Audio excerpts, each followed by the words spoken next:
On a dim autumn evening in Vienna, officials pushed open the door to Egon Schiele's studio, and the cold draft revealed drawings scattered like silent witnesses across the floor. Shadows clung to the walls, holding secrets no lantern could tame, as though the air itself feared to disturb the strange stillness surrounding the young painter that lingered until dawn softly. Before we begin, listener, tell me where and when you are joining this story, adding your voice to our quiet circle of memory, and please subscribe to support this channel. In the dim hush that followed that autumn night, when the scattered drawings lay like fallen leaves across the studio floor, a single curl of dust still hovered in the air, uncertain whether to rise or settle. It is from that drifting speck, caught between stillness and motion, that we step gently into the first shadows of this story. Long before the officials marched into Egon Schiele's world, long before Vienna whispered his name with either fascination or fear, there was already a quiet tension forming around him, as if the city itself sensed the arrival of a spirit who would trouble its polished image. Yet what kind of young man could stir unease in a place accustomed to contradictions, where gilded opera halls stood beside damp alleyways and carriages passed by narrow cafes where poets wrestled with despair under dim lamps? Standing at this threshold, the listener may imagine the city as it once was, wrapped in fog and expectation, every window hiding a different solitude. Egon walked among these streets not as a figure of scandal, but as an observer, almost transparent, noticing every tremor of emotion in the people who hurried by, the stiffness in their movements, the flicker behind their eyes, the guarded posture of a society that prized beauty yet masked its quiet anxieties. Perhaps he sensed these tensions long before he could name them, and perhaps that sensing became the seed of his unsettling vision. As we begin, we move slowly, letting the era reveal itself in its own voice. Imagine Vienna at the turn of the century, a place where time seemed both stagnant and hurried, where old traditions clung to their familiar rhythms even as new ideas pressed impatiently against them. Carriages rolled over cobblestones worn smooth by centuries of repetition, the sound echoing between tall facades that had witnessed countless lives pass through. Street lamps cast pale circles on the pavement, glowing faintly in the evening mist, while the distant hum of conversation drifted from cafes where young thinkers questioned the world with quiet fervor. The air carried the scent of roasted chestnuts, damp stone, and the faint perfume of passing strangers. This was the world that awaited Schiele, a city poised between grandeur and decay, unable to foresee the storms that would soon test the delicate fabric of its society. It was a city that valued rules, elegance, and propriety, and yet beneath its polished surface simmered a longing for something raw and truthful, even if that truth unsettled the comfortable illusions its citizens cherished. Into this tension stepped a young man with an unsettling gaze, slender hands, and an intensity that made some look away. He was not yet the notorious figure the newspapers would later condemn, nor the visionary whose sketches would one day command reverence. He was simply a quiet presence, wandering through the city with a notebook tucked beneath his arm, watching the world with an attention so sharp it seemed almost intrusive. What did he search for in the curve of a stranger's neck, in the tremble of a hand buttoning a coat, or in the fleeting sorrow crossing a passerby's face? He noticed not only form, but the trembling beneath the surface, the fragile human threads that most preferred to ignore. This sensitivity, even in his youth, created a subtle rift between him and the world around him. While others hurried about their routines, he lingered in moments others avoided, as though listening for something whispered beneath ordinary sounds. And yet, even this early in his life, there was a sense of trouble coiling quietly around him, not from wrongdoing, but from his refusal to turn his eyes away from truth, however uncomfortable. Vienna was a place that prized refinement, but refinement often depended on what people chose not to see. Egon saw everything, or at least believed he must, for to him the human form was not simply a subject of admiration, but a map of emotion, marked with traces of longing, fear, and desire. Perhaps he wondered why others pretended otherwise. Perhaps he felt compelled to reveal what lay beneath, no matter the cost. Such an impulse, though not yet acted upon, already set him apart. It made him a wanderer in spirit, someone traveling through a world that had not been designed for the clarity of his vision. If one paused long enough in those early days, observing him as he studied the city around him, one might notice a slight tension in his posture, as if he sensed a future that would not unfold gently. He walked through Vienna like someone carrying a fragile lantern in a storm, trying to shield the flame from both wind and judgment. There were moments when he appeared to hesitate, glancing over his shoulder or pausing in a doorway as though listening to an inner voice. Was it uncertainty, or was it the early echo of the challenges that would soon surround him? These questions linger, unanswered yet present, shaping the quiet path he followed through streets lined with ornate balconies and heavy doors. The young man moved forward nonetheless, guided by curiosity that bordered on compulsion, compelled by an urge he did not fully understand. The city around him seemed to register his presence in subtle ways. Shopkeepers looked up as he passed, sensing something unusual in his gaze. Students at the academy whispered about his quick sketches and the strange intensity that filled his notebook pages. Even the elderly who sat on benches feeding pigeons seemed to pause briefly as he walked by, as though feeling a faint shift in the air. None could name what they sensed, yet the impression lingered. It was as if the city recognized him before he recognized himself, acknowledging the storm his talent would one day unleash. And within this quiet recognition, a question hovered. Could someone so attuned to the fragility of the human spirit ever find peace in a world that preferred polished surfaces to raw truth? As these thoughts weave through the early moments of his life in Vienna, the listener may feel the slow unfolding of a story, not just about an artist, but about a world facing its own unspoken fears. Egon Schiele's journey, still in its first steps, invites us to walk with him through streets heavy with expectation, to feel the weight of a time poised on the edge of great change. The unresolved dust from the studio floor, drifting gently in memory, still floats in the air as part one draws to a close, waiting for the next breath of movement. The dust that lingered above the studio floor, suspended between ascent and fall, drifts with us now into the quiet town of Tulln, where the early light once crept softly across the railway quarters and found a small boy watching everything with wide, solemn eyes. It is here, in this place shaped by timetables and the distant hum of engines, that Egon Schiele first learned the rhythms of observation, though he could not yet understand what it meant to carry such attentiveness. Tulln, with its modest houses and echoing corridors, held little of the grandeur he would later encounter in Vienna, yet in its simplicity lay the first contours of a world that would shape his inner landscape. The child who would one day provoke a city began life quietly, surrounded by the smells of iron, oil, and damp wood, the sounds of trains arriving and departing, and the stern presence of a father whose devotion to discipline left little room for softness. Often, in later recollections or quiet reflections, people wondered how such an intense, unsettling artist could emerge from such still surroundings. But perhaps this stillness was precisely where the seed of his restlessness took root. A calm exterior can conceal a turbulent undercurrent, and in young Egon, that undercurrent moved with a force that grew stronger as he grew older. His father, Adolf Schiele, was a station master, a man shaped by rules and responsibilities.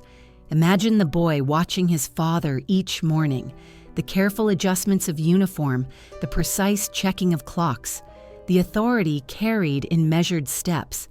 Yet beneath this order was a fragility that no one could fully name at the time. There were days when the elder Schiele's eyes appeared clouded with troubles his family could not understand, when the meticulous rhythm of his duties faltered, revealing a crack in the structure that held their household together. The child saw this too, for he noticed everything, storing impressions not in words but in sensations. The slight tremble in his father's hand, the sharp scent of medicine, the unspoken worries his mother tried to hide from the children. These were subtle threads woven into the tapestry of his early years, threads that would later surface in the tension, vulnerability, and exposed emotional truth of his drawings. Even in those early days, Egon seemed to gravitate towards solitude, though not out of fear. It was as if he preferred the company of quiet spaces, where he could listen to the whisper of thoughts forming within him. The railway station became one such refuge, a place where he would sit for long stretches, watching travelers come and go. There was something about the transient nature of the station, the way people moved with purpose or hesitation, carrying stories he would never know, that stirred something deep inside him. Perhaps he sensed the fragile edges of their lives or the hidden longing in their hurried steps. To others, he appeared simply observant, a quiet child lost in thought. But to him, each gesture and expression revealed a small truth, and he absorbed these truths with a seriousness that belied his age. It is difficult to say whether he understood these impressions as a gift or a weight, but they shaped his vision long before he knew how to translate them onto paper. When his father's health began to decline, the household changed in ways that left lasting marks on Egon's young spirit. Illness crept slowly into the home, altering routines, dimming the once orderly rhythm of daily life. A child feels such shifts deeply, even without understanding their cause. The boy, who once explored the station with curiosity, now watched from the edges of rooms, tracing the outlines of uncertainty on the faces around him. His mother, Marie Schiele, tried to hold the family together with strength that often went unnoticed, her hands busy with chores, her voice steady even when grief tugged at its edges. Yet Egon, attuned to the subtleties of emotion, felt the heaviness in her movements, the unspoken anxiety that lingered in the air like a faint echo. When his father finally succumbed to his illness, leaving the family in a state of quiet disarray, the world that Egon had known seemed to fracture. He was still young, yet the loss etched itself into him with an intensity that would later emerge in the fragile lines and stark expressions of his work. After his father's death, the family's circumstances shifted. The familiar structure of the railway quarters no longer provided the same sense of stability. There were decisions to be made, paths to be chosen, and uncertainties that clouded the once predictable days.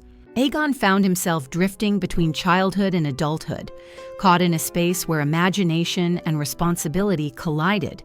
It was during this time that drawing became more than a simple pastime. With pencil in hand, he could capture something of the emotions that swirled within him, giving shape to feelings he could not articulate. The act of drawing was quiet, solitary, and deeply personal, allowing him to explore the contours of his inner world with a sense of control that life outside his sketchbook often lacked. His early sketches, though still unrefined, hinted at an intensity that startled those who saw them, as though the boy had access to depths of expression far beyond his years. Teachers noticed his talent, though they sometimes struggled to understand it. While other children sketched landscapes or simple scenes, Egon's drawings carried a rawness that seemed out of place. Even then, he was drawn to the human form, to faces and hands, to the subtle tension in posture or gaze. The human body, with all its imperfections and emotions, fascinated him. Perhaps it was because he had witnessed vulnerability so early in life, or perhaps he simply felt that the body could reveal truths words could not. Whatever the reason, his early work already bore the unmistakable signs of someone who saw the world through a different lens. Some praised his talent, while others felt unsettled by his seriousness, unsure of how to interpret the quiet fire they sensed in him.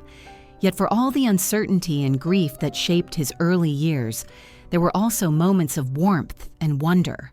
He would walk near the river, watching the reflections ripple across the water's surface, or wander through fields that changed color with the seasons.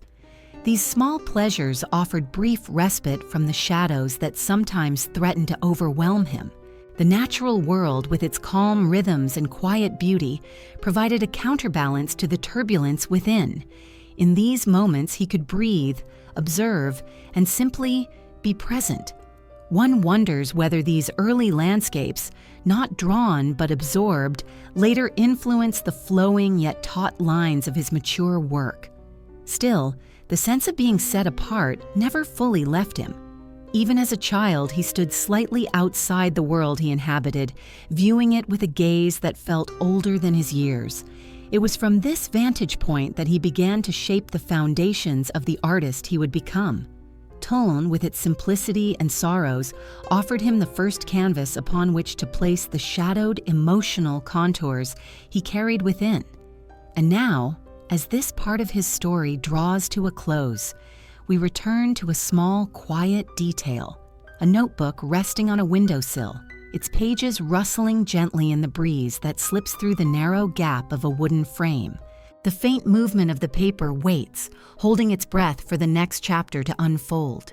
The notebook on the windowsill, its pages trembling with each small breath of wind, leads us now toward the turning of a larger page in Egon Schiele's life, one that would lift him from the modest quiet of Tulln and carry him into the dense, shifting labyrinth of Vienna.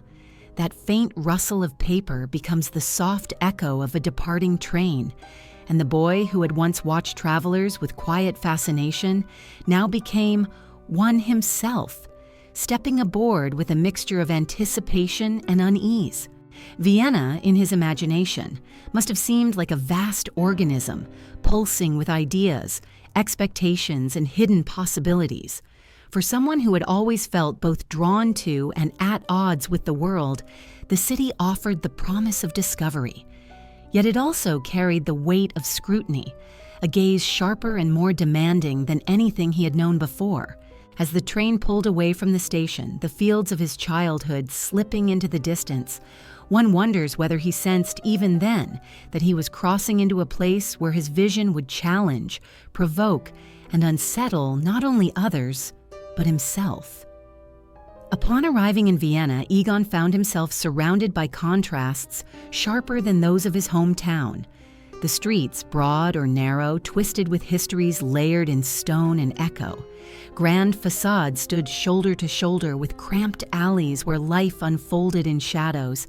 The city hummed with carriages clattering past theaters, cafes lined with thinkers and dreamers, and corridors of the Academy of Fine Arts where young men, some hopeful and some uncertain, sought to carve a place for themselves in a world that cherished tradition even as it trembled at the edges of change.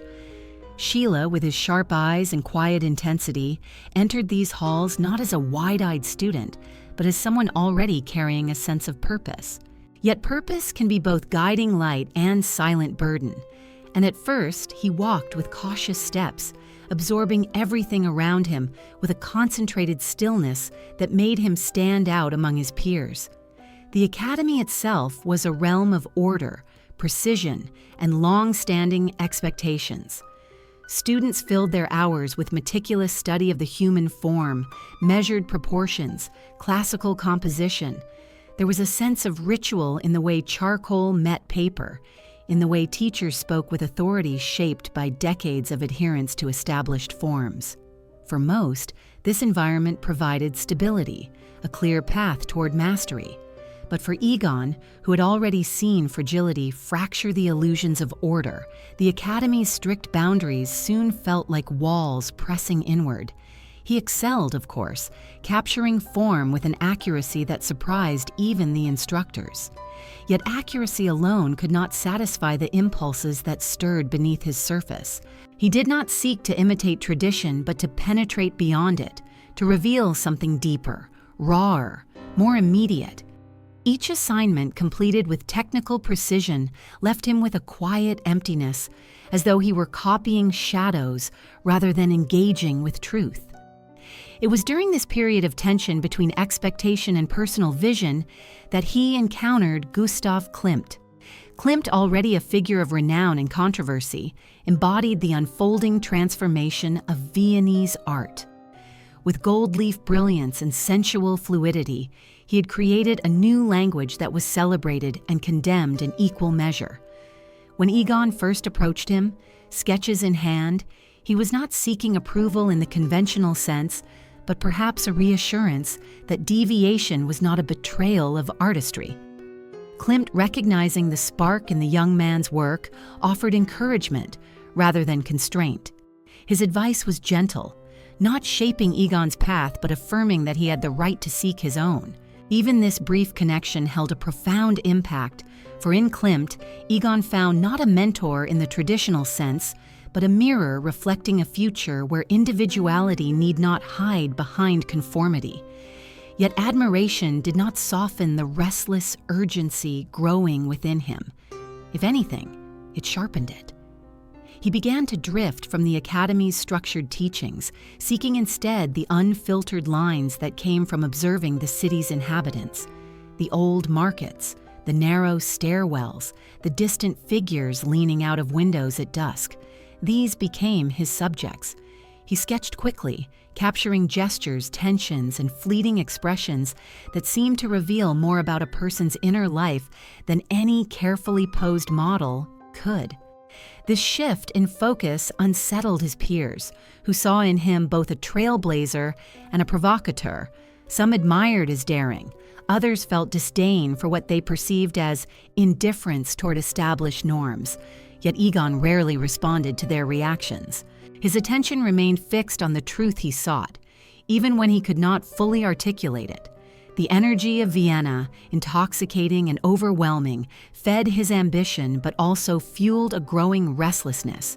Ideas piled upon ideas, sketches filled page after page, and the boundaries of tradition felt increasingly tight. He sensed that to remain within the Academy would be to confine himself to a structure incapable of holding the kind of expression he felt rising inside him. And so, with a resolve born not of rebellion for its own sake but of necessity, he took a step many considered reckless. He distanced himself from the institution that had long been the gateway to artistic respectability. In doing so, he walked into uncertain terrain, where recognition was neither guaranteed nor easily earned. Alongside friends and fellow seekers, he helped form a group that rejected the Academy's constraints, advocating for new expressions of art. These conversations, often held in small rooms dimly lit by flickering lamps, carried the excitement of uncharted paths. They spoke of the human form not as a polished ideal, but as a vessel of raw emotion. They imagined works that revealed rather than concealed, that confronted rather than comforted. In such company, Egon found both inspiration and tension. Leadership came naturally to him, but so did the feeling that he was stepping closer to a precipice. For with each step away from convention, he encountered not only artistic liberation, but also the quiet murmurs of disapproval that would soon grow louder. And yet, in these early days of his Vienna life, the sense of danger remained only a faint tremor beneath the surface. The city still felt expansive, full of potential. His vision, though unconventional, had not yet collided with the boundaries of societal tolerance. But the path was narrowing. For someone so attuned to emotion, so willing to expose vulnerability and desire without ornament, the line between innovation and controversy was thin. Even as he walked the streets with determination, sketchbook always close at hand, there must have been moments when he felt the subtle shift in the air, the first hint of the tension that would later swell into scandal. As we reach the close of this part, imagine Egon standing at the edge of a bridge overlooking the dark river, the water carrying reflections of street lamps stretching into trembling lines. The wind brushes against his coat, and below him the current moves silently toward places unknown. He watches, perhaps sensing that the city offers him both possibility and peril, though he cannot yet see which will emerge first. And it is in this moment held between hesitation and desire that the story pauses, leaving the faint glow on the water to guide us into what comes next. The faint glow on the water, stretching into trembling lines beneath the bridge where Egon paused, seems to lengthen as we follow it into the next chapter of his life, where the soft promise of Vienna dissolves into sharper edges. That evening reflection, wavering yet insistent, becomes a quiet threshold he steps across as he moves deeper into the city's artistic undercurrents. For the glow did not lead him toward comfort, but toward a realm of fire, light, and risk, a place where creation and destruction often brush shoulders. In those early days after breaking from the academy, Egon found himself searching for a space that would allow the full weight of his vision to take form. His thoughts drifted restlessly, like the river's motions below the bridge, uncontainable and urging him forward. The narrow rooms he rented, with their peeling paint and lingering scent of damp wood, became both sanctuary and crucible, places where he could stretch the limits of his ideas far beyond what had once been permissible within the academy's halls. Within these modest spaces, often illuminated only by the slant of late afternoon light or the steady flicker of a candle, Schiele began to draw with a new intensity. His lines, once bound by academic expectations, now surged with life, angular and tense, stripped of ornament and laid bare with an honesty that startled even him. The figures he sketched no longer held the idealized proportions favored by tradition. Instead, they stood or reclined with a rawness that exposed their vulnerability, their longing, their unease. Bodies twisted not for beauty, but for truth, revealing the fragile scaffolding of human emotion beneath the skin. When he looked at his subjects, whether friend, model, or passerby, he seemed to see past their physical presence into something unspoken, and it was this intangible essence he tried to capture. In doing so, he stepped further from the safety of convention and closer to the precipice where scandal begins to stir. The group he helped form, the Neukunstgruppe, served as a small but fervent circle where these ideas found resonance. They gathered in cramped rooms, surrounded by unfinished canvases and half-filled glasses of wine, discussing with quiet fervor the need for a new artistic language. They felt themselves standing at the cusp of a changing world, where the old symbols no longer held meaning, and the new had yet to fully emerge. For Egon, these gatherings were both invigorating and unsettling, for each conversation pushed him further into the realization that his path would not align with comfort. Others admired Klimt, emulated him, or sought to understand his shimmering worlds of gold and ornament. But Egon, though influenced by Klimt's boldness, sought something different, something stripped of surface brilliance. He wished to reach the hidden pulse beneath, the trembling space where desire and fear coexist. It was during this period that he began to work with models in ways that drew both curiosity and judgment. Young women from the city or small surrounding villages came to his studio, drawn by coin, curiosity, or the promise of being part of something unusual. They stood in the chill of the room, shifting slightly as he observed them with an intensity that made some uneasy. He did not seek to flatter them, nor to shape them into symbols of ideal beauty. He studied their limbs, their posture, the slight tension in their fingers or the curve of their backs, capturing the marks of life that conventional portraiture sought to hide. His drawings revealed the bodies as living landscapes marked by vulnerability. Some found this bold, others found it disturbing. The city, accustomed to Klimt's sensuality wrapped in layers of gold, was unprepared for Schiele's starkness, where nothing was softened, nothing obscured. Rumors began to circulate quietly at first. A neighbor's glance held suspicion. A passerby whispered about the models who climbed the stairs to his studio. Though little was said directly, Egon felt the shift in the air. There is always a moment when an artist's pursuit of truth brushes dangerously close to society's boundaries, a moment when curiosity transforms into discomfort. Egon sensed this tension, yet he could not look away from the human forms that had become his primary language. He believed that the body held stories no polite conversation could reveal, and he felt compelled to bring those hidden stories into the open. His home life during this time was a reflection of this inner tumult. The rooms he occupied never seemed large enough to contain the energy of his ideas. Drawings multiplied across the floors and tables. Canvases leaned against walls in precarious stacks. Light from the small windows cut across the space at strange angles, casting elongated shadows that seemed to echo the distortion in his works. When he sat to draw, he was often so focused that hours slipped by unnoticed. Meals were forgotten, letters unanswered, and the world outside receded until there was nothing but the trembling line before him.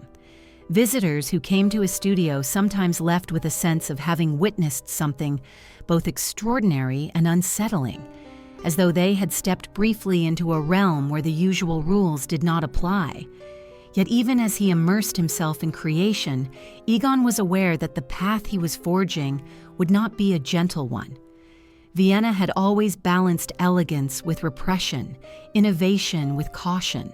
The city had room for artists, yes, but within certain limits Schiele was already testing. The more he pushed against them, the more resistance he felt, though not yet openly. It was still subtle, like the way conversations hushed when he entered a room, or the way certain patrons regarded his work with a mixture of fascination and disapproval. There was admiration, too, from those who recognized the brilliance in his honesty, but admiration alone could not shield him from the social tempests that would soon gather force. As he moved deeper into this new artistic phase, Egon became increasingly aware of how society viewed not only his work, but the intentions behind it. Some believed he sought shock rather than truth, mistaking his unflinching gaze for provocation. Others saw in his art a mirror held up to their own hidden emotions, and that mirror frightened them. In a world where propriety demanded restraint, Schiele's willingness to reveal the rawness of human experience was too bold, too unfiltered, yet he could not retreat. The very idea of softening his vision, of returning to the safer confines of tradition, felt like a betrayal of the emotional truth he believed art must illuminate. And so he continued, moving with quiet determination through a city that both inspired and constrained him. It was during one of these intense periods of creation that he began to sense a change, as though the air around him had grown charged with a new and unpredictable energy. His lines became sharper, more urgent. His colors, when he painted, grew more somber yet more vivid. The figures twisted with greater tension, as if they too felt the pressure of the world closing in around them. In the quiet of his studio, with the fading light brushing the uneven walls, Egon stood on the cusp of something that felt both exhilarating and perilous.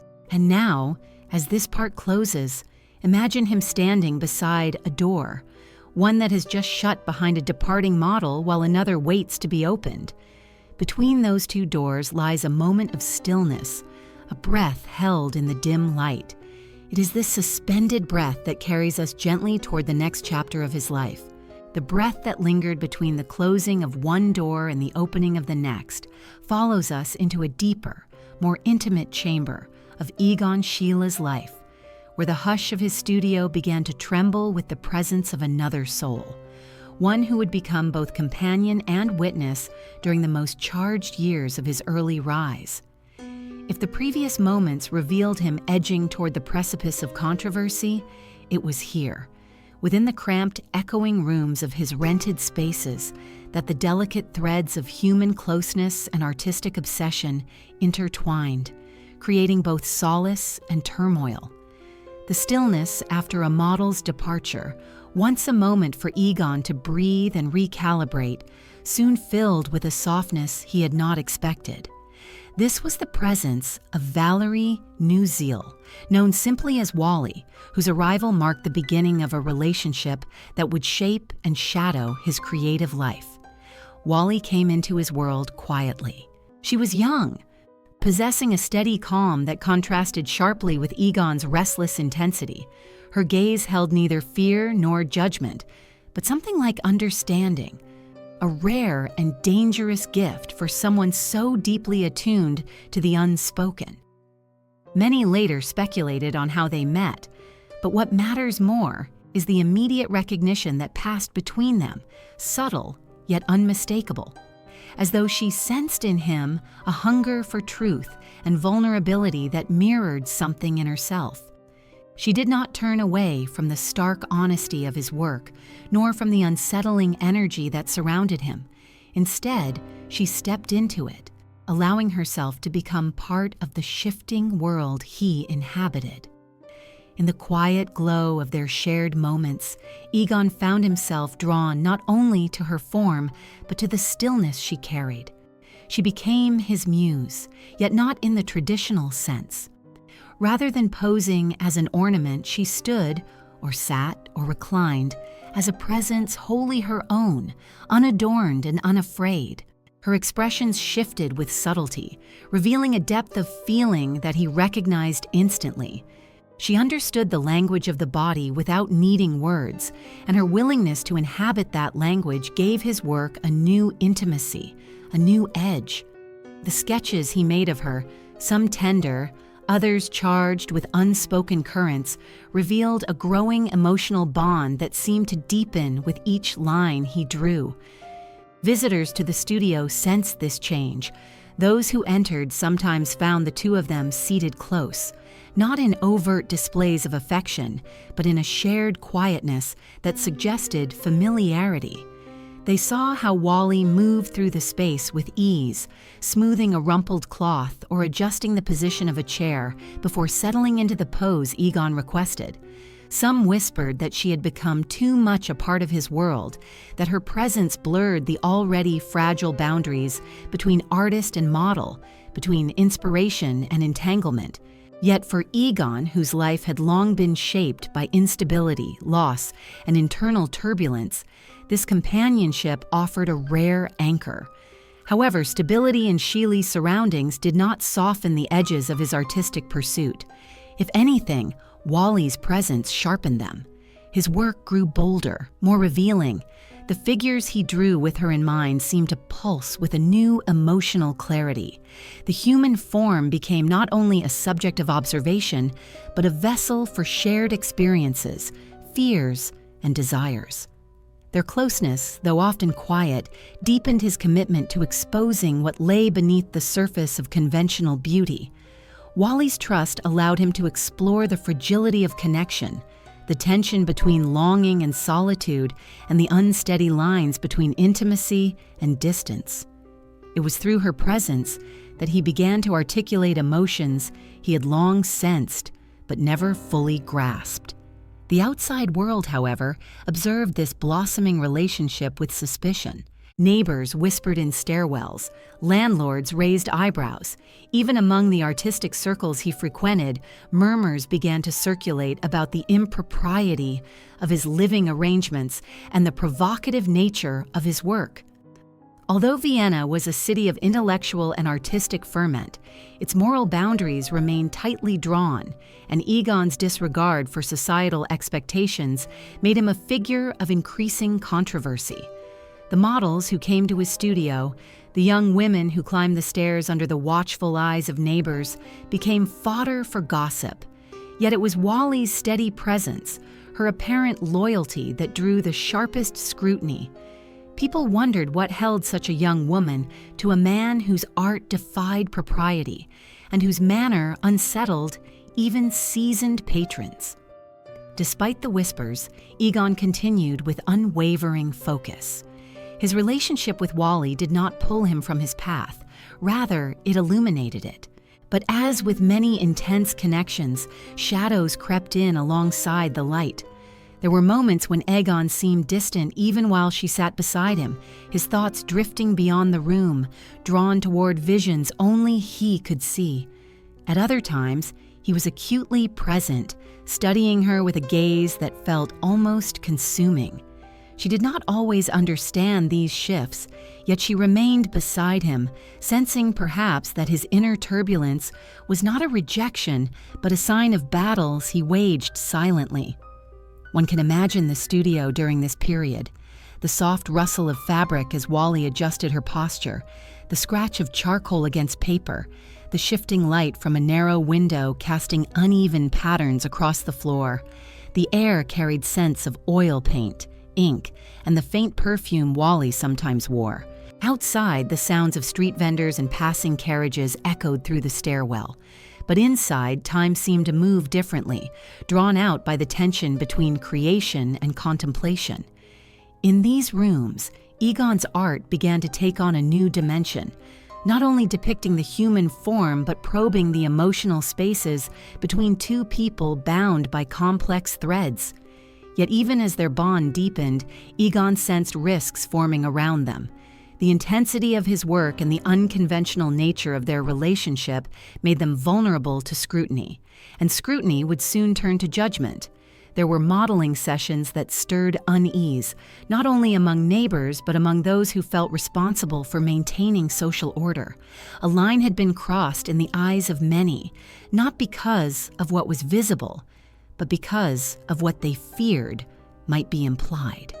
In a city where moral propriety was a fragile veneer, even whispers could ignite flames of accusation.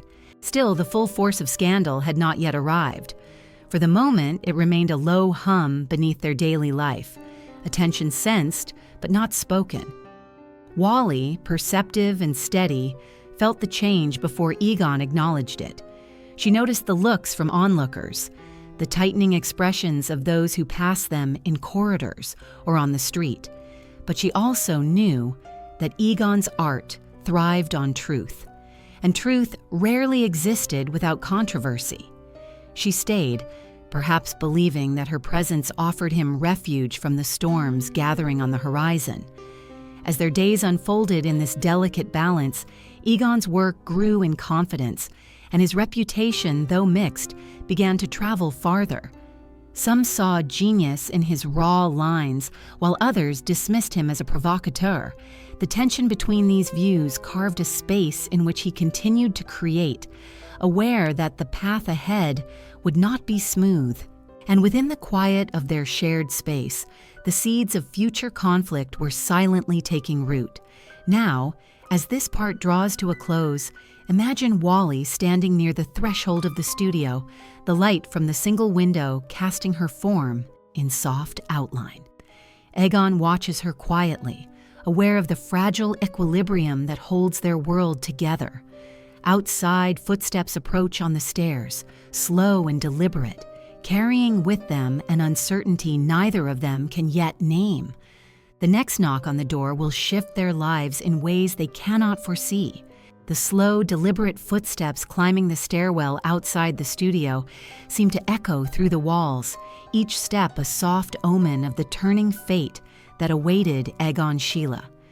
They were the footsteps of authority, of suspicion, of a society uncertain of what it feared, yet certain that it feared something. When the knock finally struck the door, it did not arrive as a surprise. It was as though all the unspoken judgments that had accumulated in the corners of the studio, in whispered gossip and tightened glances, had finally materialized into a single sound that would alter the course of Egon's life. This was no visitor seeking art or companionship. It was the announcement of scrutiny stepping into the threshold of his private world. When the officials entered, their movements carried the stiff formality of men convinced of their moral purpose. They observed the space with a combination of discomfort and certainty, noting the scattered drawings, the unusual compositions, the presence of Wally's belongings, and the traces of models who had stood or sat in these same rooms.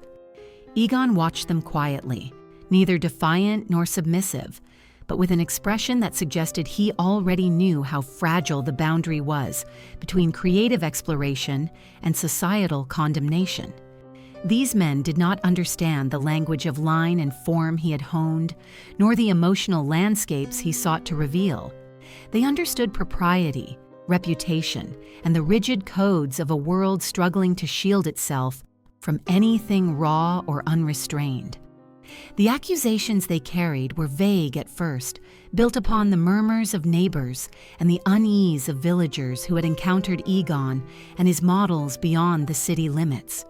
They questioned his associations, his drawings, his intentions. They spoke with the tone of those who believed they were safeguarding innocence, though they never considered that innocence is often a fragile concept shaped more by fear than reality. Wally stood nearby, silent but steady, her presence a quiet anchor in the midst of the gathering tension. She understood better than most how Egon saw the world, how he recognized beauty in vulnerability and truth in forms considered improper by those who feared the unfiltered. When the officials began examining his drawings, those works he had created with such focus and honesty, they searched not for artistry but for scandal. The lines that revealed the human condition with trembling clarity appeared to them as transgression. They saw impropriety where Egon saw emotional truth, indecency where he saw the fragile contours of existence. And as they flipped through sheet after sheet, their discomfort deepened, no longer quiet or uncertain, but hardened into suspicion. Egon felt a cold weight settle in the room, not because he believed he had done wrong, but because he knew that the truth he laid bare in his art was more than society was willing to accept. The moment he was taken into custody felt less like an unexpected blow and more like the unfolding of an inevitability. The path he had walked, one marked by defiance of convention and an unyielding commitment to authenticity, was always going to lead him here. Yet knowing this did not ease the shock. The studio, left behind with its drawings scattered across the wooden floor, became suddenly silent. The air that once carried the warmth of creation now held the chill of absence. Wally stood alone in the doorway after they led him away, listening to the fading sound of footsteps descending the stairs, and for a moment she seemed suspended between fear and understanding. She sensed, perhaps more deeply than Egon did, that their world had changed irreversibly. The small town of Nullengbach, where Egon had briefly sought retreat and inspiration, became the setting of the accusations that would culminate in his imprisonment. His presence in the village had stirred unease from the beginning. Children drawn to his open manner, villagers wary of his intensity, and the presence of young models had created a climate ripe for misunderstanding. The locals did not know how to interpret someone who sketched without hesitation, who saw in their everyday gestures something worth capturing. Rumors spread faster than truth, weaving stories of impropriety that hardened into conviction without evidence. In such places, suspicion can take on a life of its own, growing not from facts, but from collective discomfort. The courtroom into which Egon was eventually brought felt stark and unwelcoming, its walls echoing with the murmured judgments of those who believed they were shielding society from a corrupting influence. The accusations leveled against him were inflated by fear, their severity fueled by the villagers' inability to distinguish between artistic exploration and moral threat. They could not understand his fascination with the body as a vessel of emotion. They saw only immodesty. His drawings, presented as evidence, were stripped of their context, reduced from expressions of truth to symbols of alleged indecency. Egon listened with a mixture of disbelief and resignation. He knew that his art walked a razor-thin line, but he had not imagined that it would be interpreted with such malice. Yet even in the midst of these charges, there was a strange dignity in him. He did not lash out or crumble. He stood as someone who had long accepted that honesty carries a cost. The judges, sensing perhaps a complexity they could not name, dismissed the most severe accusations. but they did not absolve him. Instead, they declared him guilty of exposing minors to improper drawings, a charge born more from discomfort than fact, and sentenced him to imprisonment. It was a verdict intended not only as punishment, but as a warning, a message that his defiance of social norms had consequences. Before leading him away, the judge held up one of his drawings and burned it in the courtroom, a symbolic act meant to purify or erase what they believed to be dangerous. Egon watched the paper curl into ash, the lines he had drawn disappearing into smoke, and in that moment, he later said, he understood the depth of society's fear. They did not fear him, but what he revealed. They feared the unvarnished truth of human emotion, the vulnerability he exposed with each line, and so they sought not to understand, but to destroy. His time in prison followed, and though it would last only a short span, the emotional weight of it would linger for the rest of his life. The cell was small, cold, and suffocating, its walls bearing the faint marks of previous occupants. Here, stripped of freedom, of creative space, of the companionship he had come to rely upon, he confronted a solitude unlike any he had known. The days passed with a strange mixture of monotony and internal turbulence. He drew whenever allowed, his materials limited to coarse paper and the simplest of tools. These drawings, made in captivity, revealed a different kind of tension, raw, sorrowful, introspective. They showed a man grappling not only with external judgment, but with the echoes of his own fears. Yet even in the dimness of that cell, there was a quiet clarity. Egon understood, perhaps more plainly than ever, the price of seeing the world without illusions. He felt the weight of misunderstanding, the sting of condemnation, and the uncertainty of what waited beyond the prison walls. But he also sensed a deepening of purpose.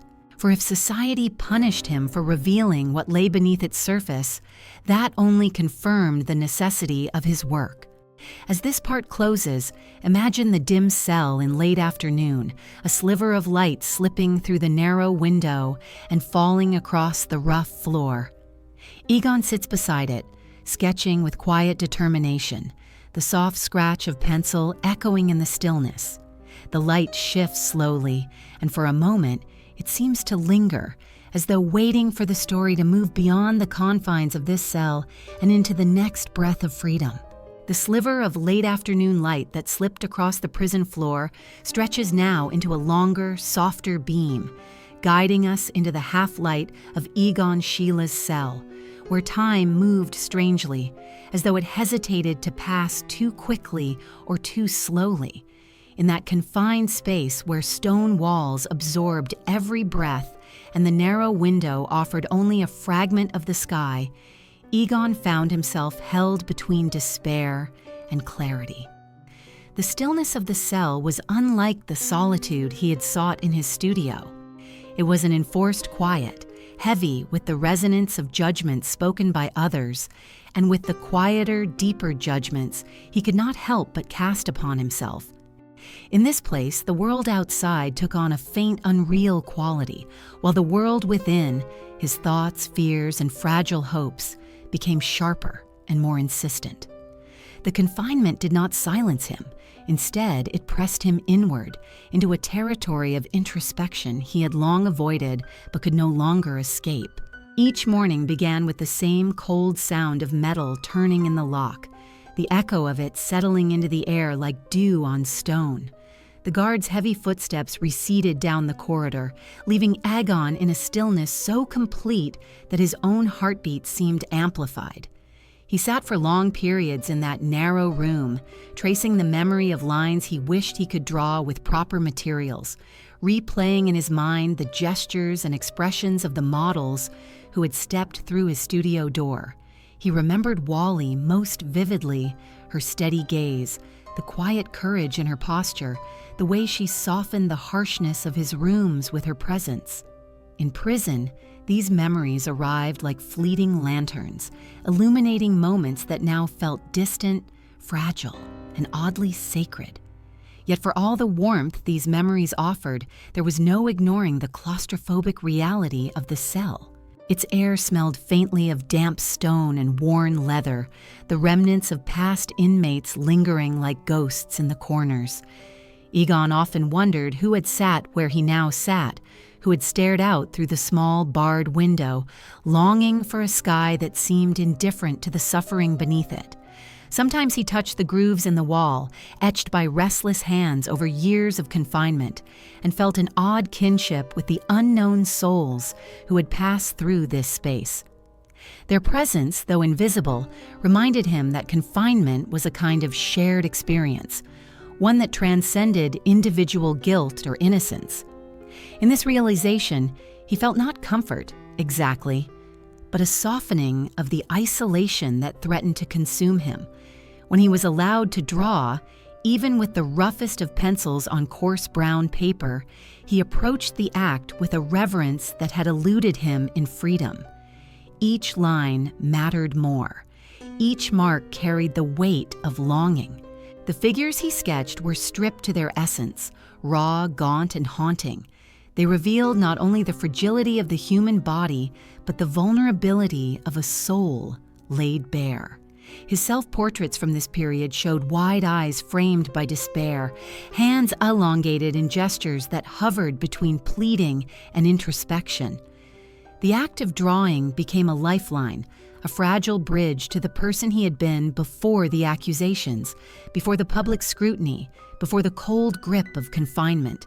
Sometimes, as he drew, the sounds of the prison filtered through the barred window, the distant clang of metal, the low murmur of other inmates, the unsettled cough of someone battling illness. These sounds punctuated his solitude, reminding him that he was not alone in suffering. And yet, the privacy of the cell forced him to confront fears he had long avoided. He questioned not his art, for he remained certain of the truth it revealed, but the world's readiness to accept it. Was he ahead of his time, or simply out of step with it? Would the price of honesty always be ostracism? These questions swirled like slow-moving currents beneath his thoughts, shaping the emerging contours of his inner life. The nights were the most difficult. The cell grew colder, the silence heavier. Sleep came in brief, fragile intervals, interrupted by the creak of distant doors or the sharp, unexpected cries of men slipping into their own nightmares.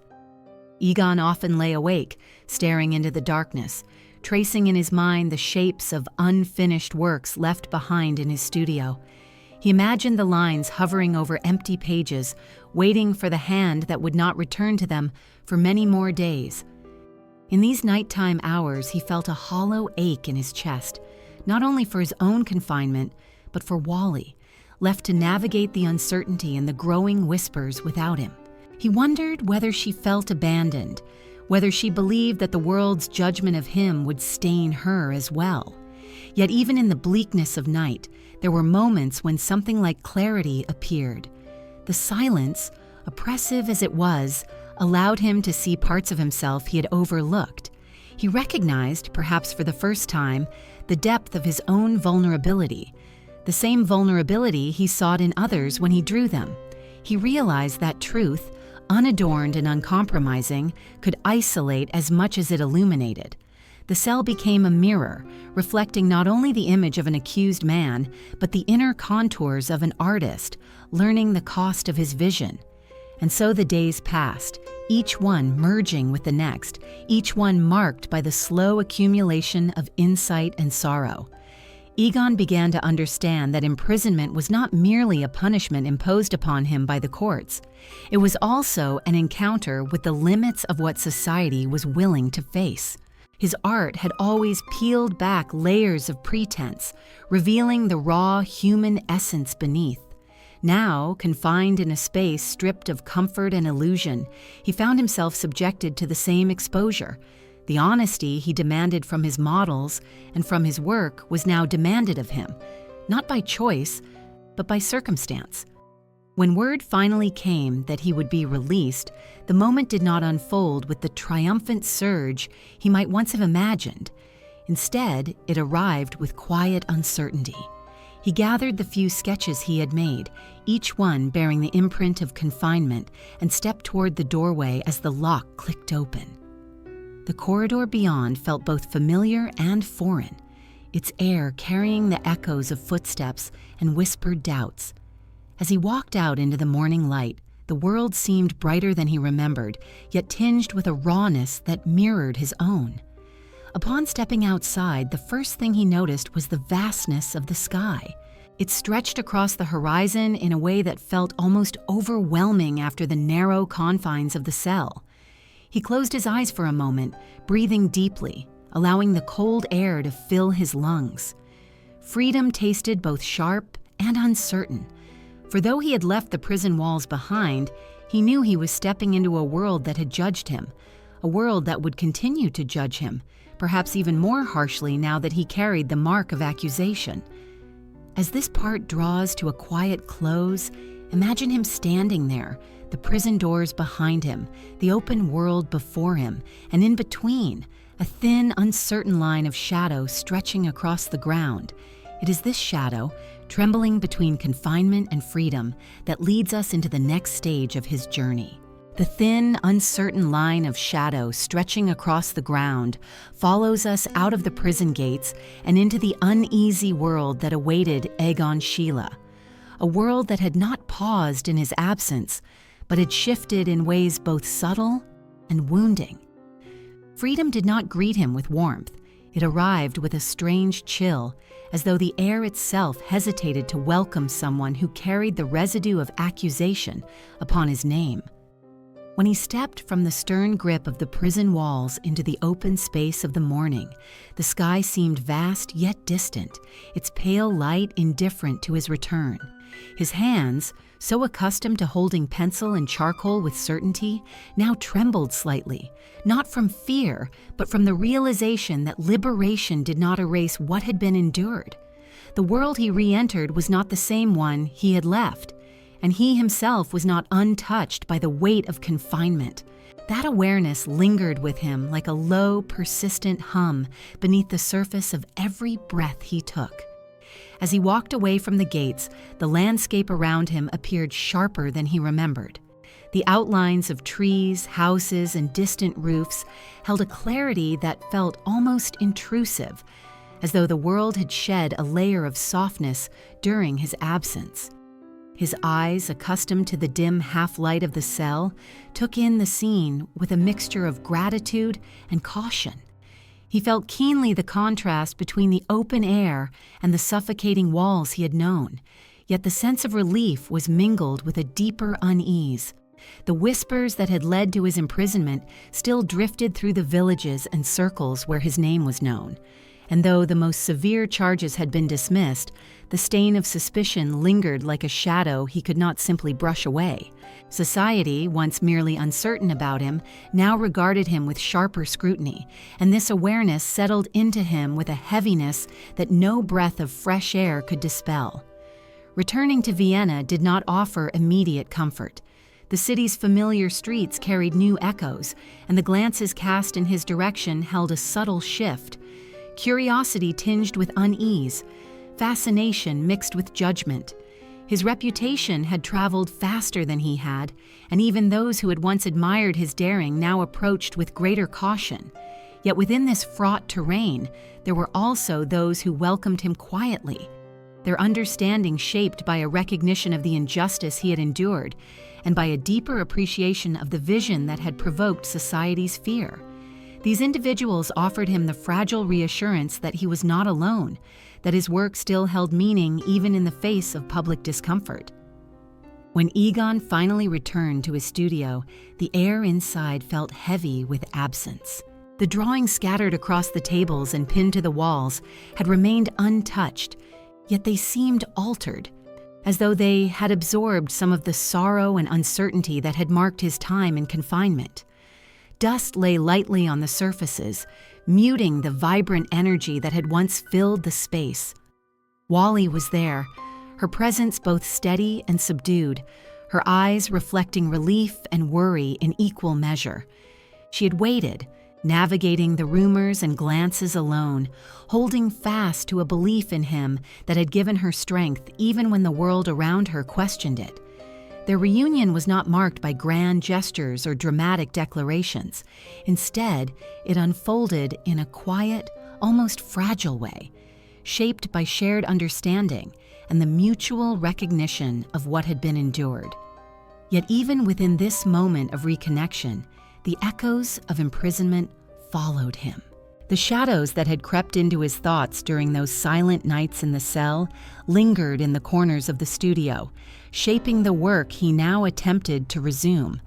When he picked up his pencil again, his hand steadied with familiar purpose, but his lines carried a deeper weight. The figures he drew seemed marked by a new fragility, their limbs elongated not merely by artistic intention, but by the resonance of confinement. His self-portraits from this period revealed a gaze more hollow, a posture more reflective. It was as though he had returned to his art with a heightened awareness of vulnerability, not only in others but in himself. Vienna itself was changing, though slowly and in ways that mirrored Egon's internal shifts.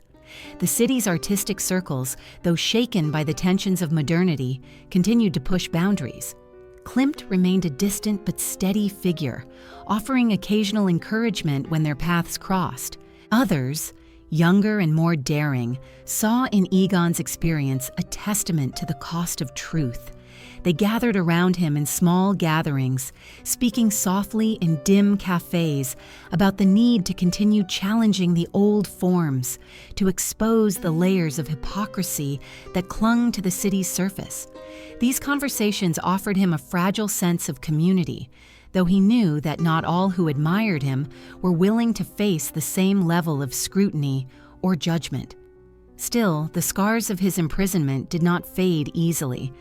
There were moments when he felt the walls of the cell closing in again, moments when the memory of the cold stone and the distant sounds of other inmates pressed into his thoughts.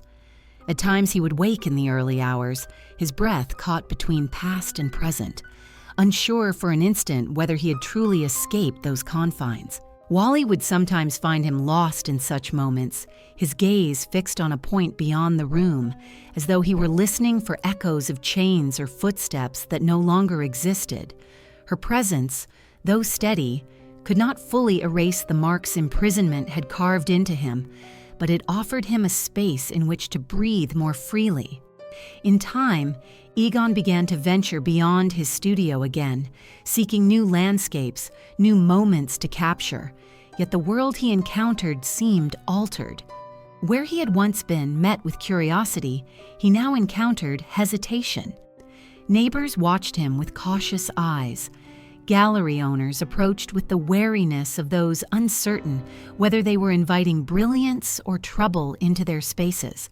His art, more intense and unflinching than ever, was praised by some and rejected by others.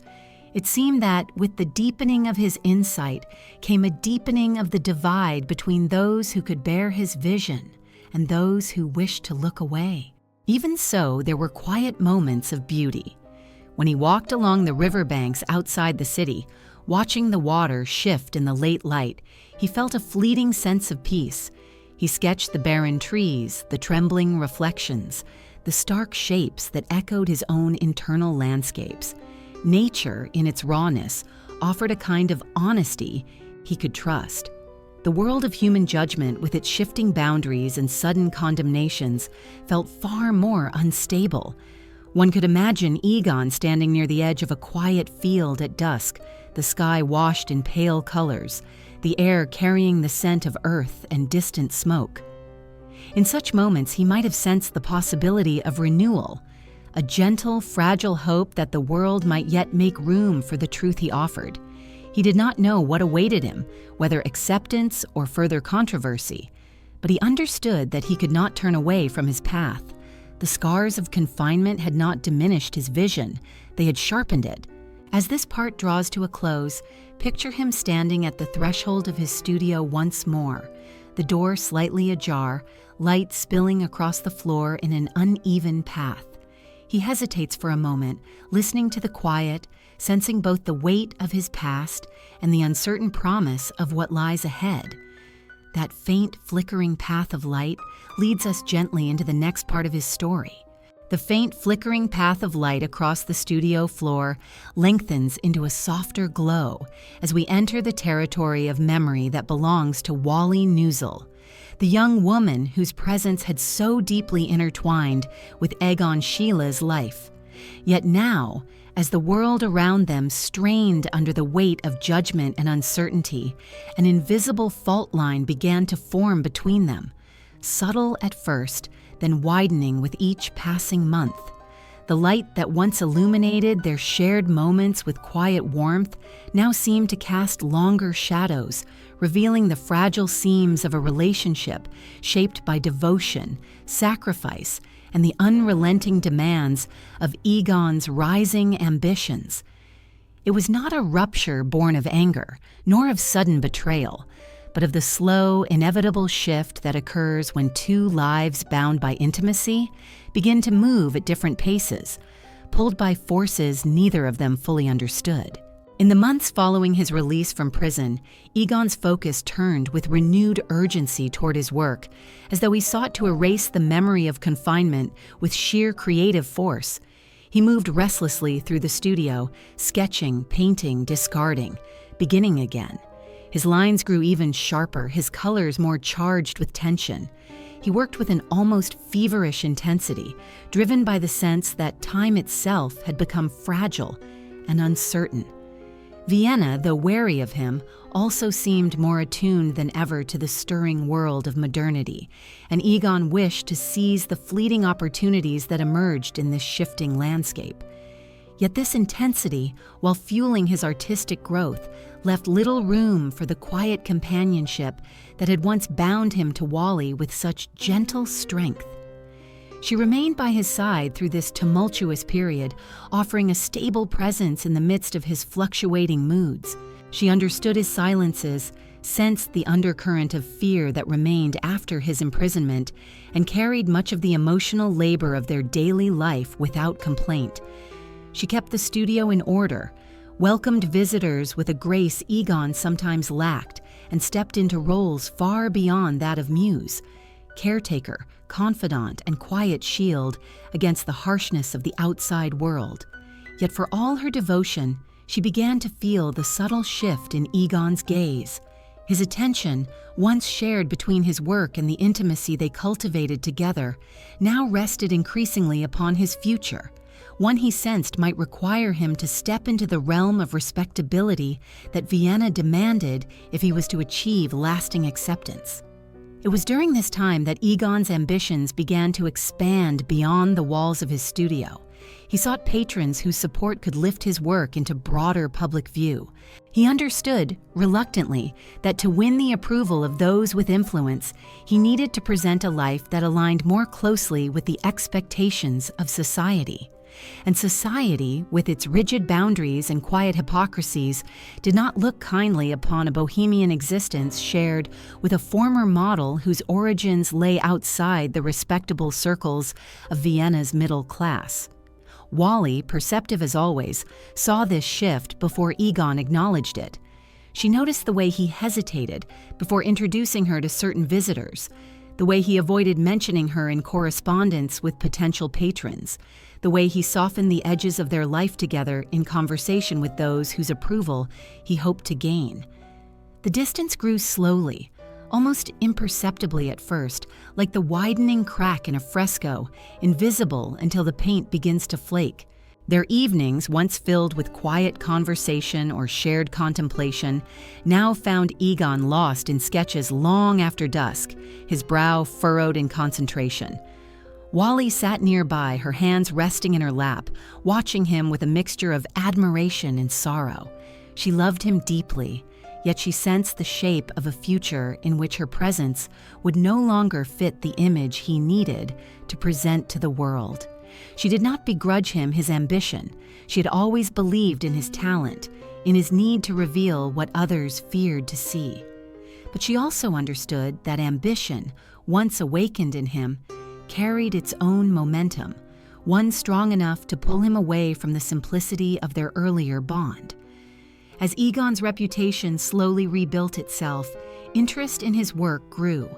Critics wrote cautiously favorable reviews, patrons extended tentative invitations, exhibitions opened doors previously closed to him, and with each new opportunity, the division between his private world and his public aspirations widened.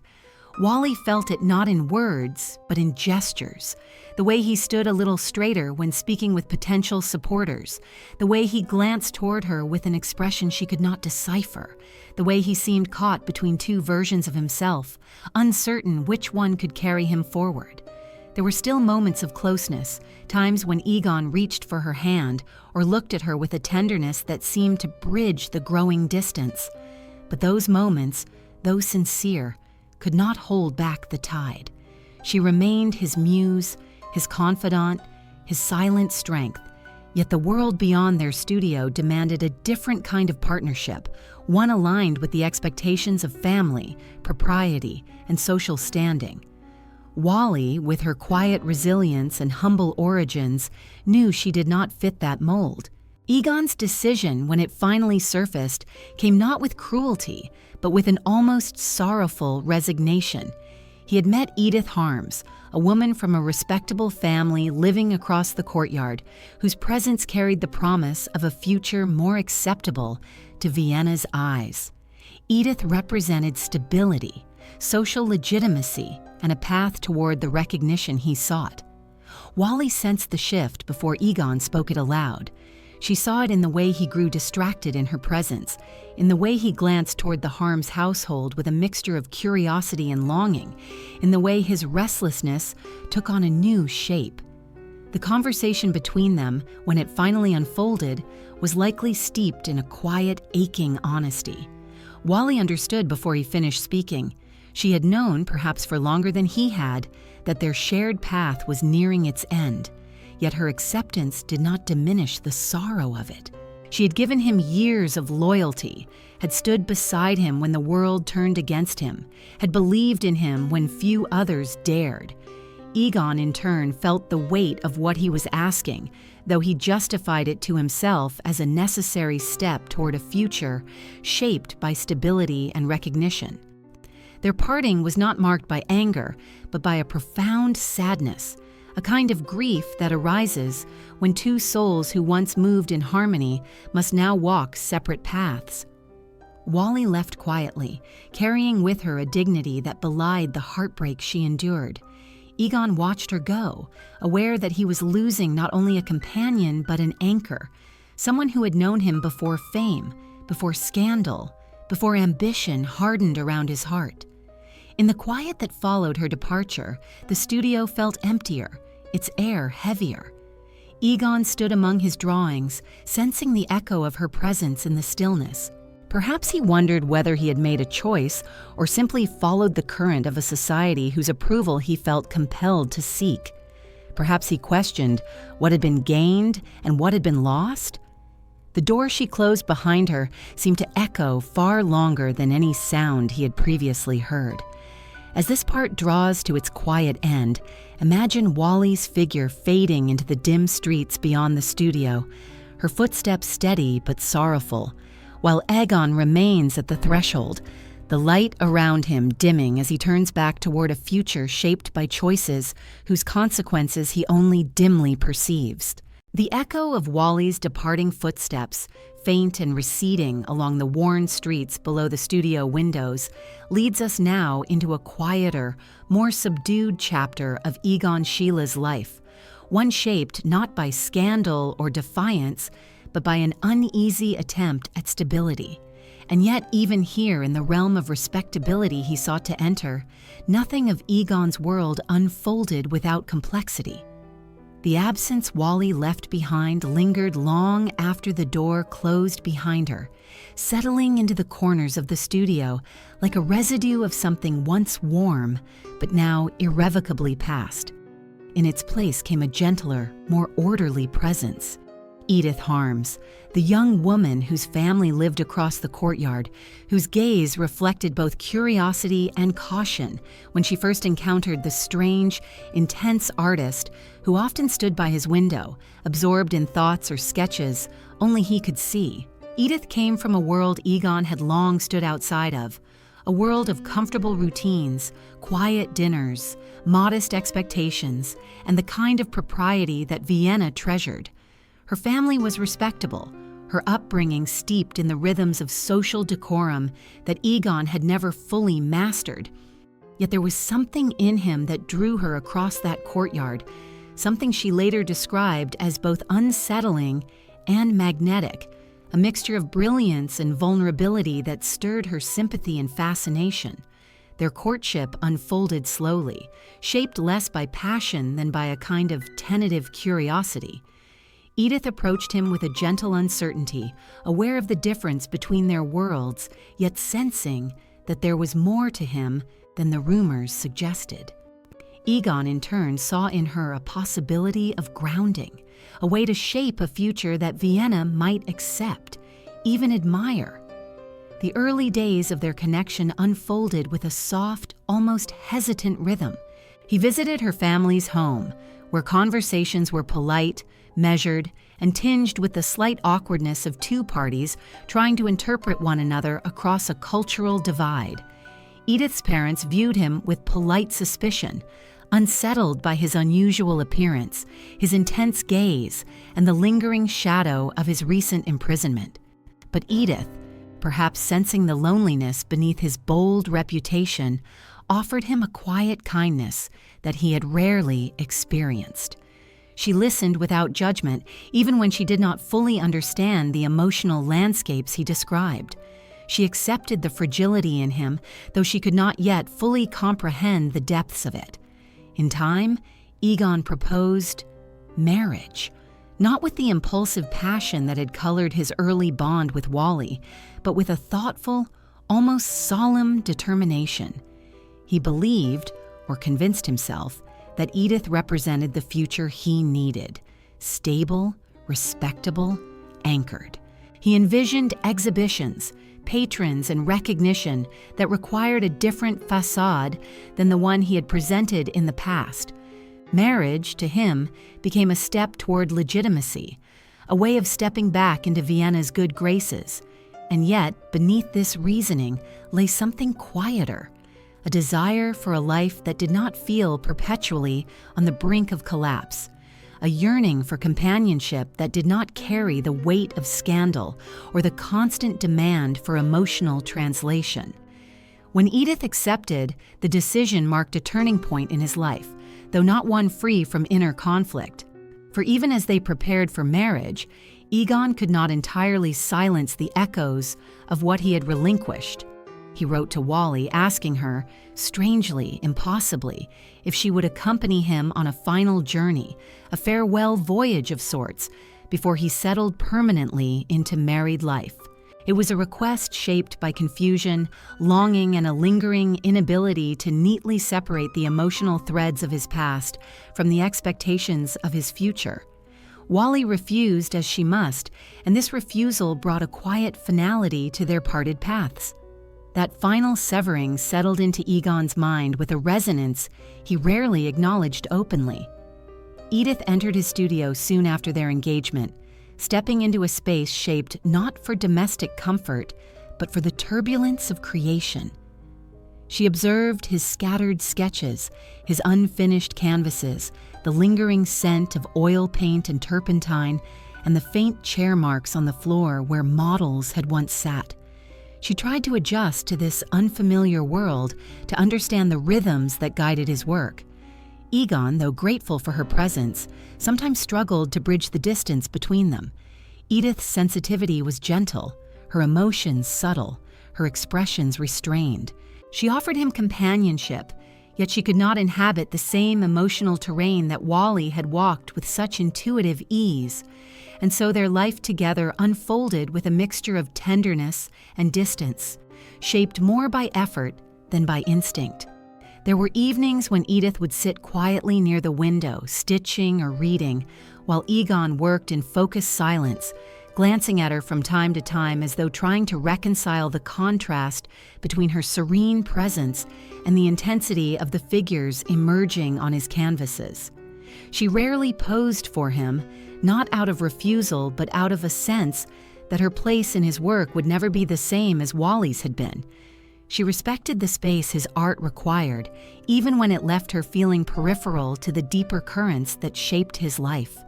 Their marriage ceremony was modest, attended by family members who viewed it with cautious hope and quiet apprehension. Edith, dressed simply, carried the air of someone stepping into an uncertain future with a mixture of love and duty. Egon, solemn and introspective, recognized that this union marked a new chapter in his life, though he could not predict whether it would bring stability or a new kind of turmoil.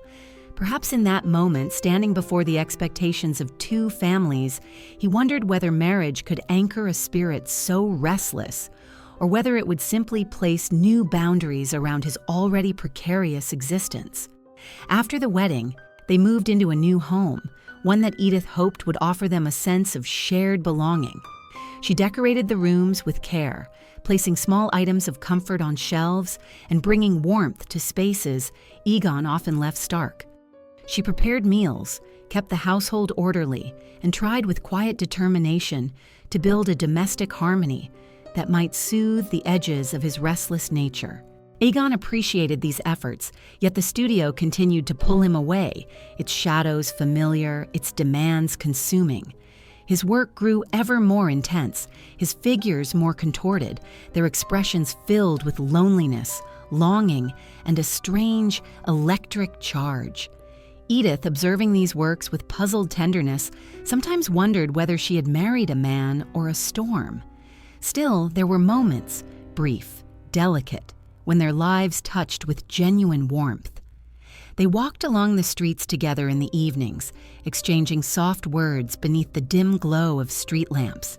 They shared quiet meals, spoke of simple daily matters, and found comfort in the routine of shared existence. Edith offered him a form of love that was gentle and steady, and though Egon did not always know how to receive it, he valued the safety it created, even if he occasionally felt confined by it. Yet, beneath the surface of their marriage, a question lingered, unspoken but present. Could a man who lived so fiercely through his art ever truly find peace within the bounds of a conventional life?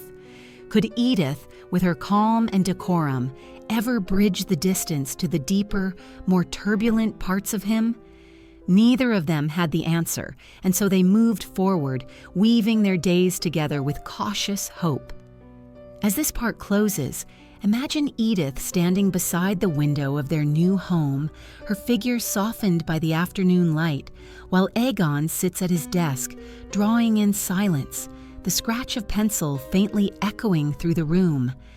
Between them lies a quiet space filled with both tenderness and unanswered questions. And it is through this fragile space that we move gently toward the next chapter of their story. The quiet space between Edith standing by the window and Egon bent over his desk stretches into a long, delicate thread that carries us into the years shaped by the distant thunder of war, a presence that crept into Vienna with a weight both invisible and immense. It seeped into conversations, into the expressions of passers-by, into the tremor beneath everyday routines, until even those who wished to ignore it could no longer pretend it belonged to distant borders. For Egon, the war did not arrive with the violent immediacy it brought to soldiers on distant fields. Instead, it entered his life in subtle, unsettling ways, through letters, through mobilization orders, through the slow tightening of constraints around the city's once vibrant art circles.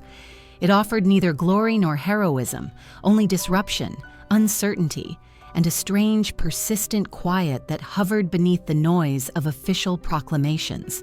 Against this backdrop, Egon found himself navigating a world where time felt both stretched and fractured, where creation and duty collided in uneasy tension. When his summons to military service arrived, it did so without ceremony, delivered with the routine indifference of bureaucratic machinery. Egon, though physically able and of conscription age, did not carry the temperament of a soldier. His hands, so attuned to sensitive lines and trembling gestures, were not suited for weapons or drills. His mind, shaped by contemplation and emotional inquiry, resisted the bluntness of military order. Yet he had no choice but to comply, and so he stepped into a new role, one that neither fit him nor allowed him the freedoms he needed to breathe fully. His early assignments, mundane and administrative, brought him to small garrisons and training sites rather than battlefields. Here, the hours passed in slow repetition, each day marked by tasks that dulled the senses rather than sharpened them. Still, even in uniform, he could not escape the artist within. During spare moments, brief interludes carved from routine, he sketched the soldiers around him, capturing their fatigue, their apprehension, the heavy weight of boredom that lay across their shoulders like an invisible cloak. These drawings, sometimes created in haste, reflected the emotional undercurrents of military life, revealing the vulnerability masked by stiff postures and forced discipline. His fellow conscripts regarded him with a mixture of admiration and bewilderment, unsure how to understand a man who saw them not as faceless members of a regiment, but as individuals carrying private burdens. Egon's superiors, recognizing both his talent and his unsuitability for traditional military tasks, eventually assigned him duties that allowed more space to observe and record. He was asked to assist with inventory, to create maps, to decorate halls for official events. These roles, though far removed from the battlefield, still tethered him to an institution that felt alien to everything he valued. Edith, left behind in Vienna, carried her own quiet burdens.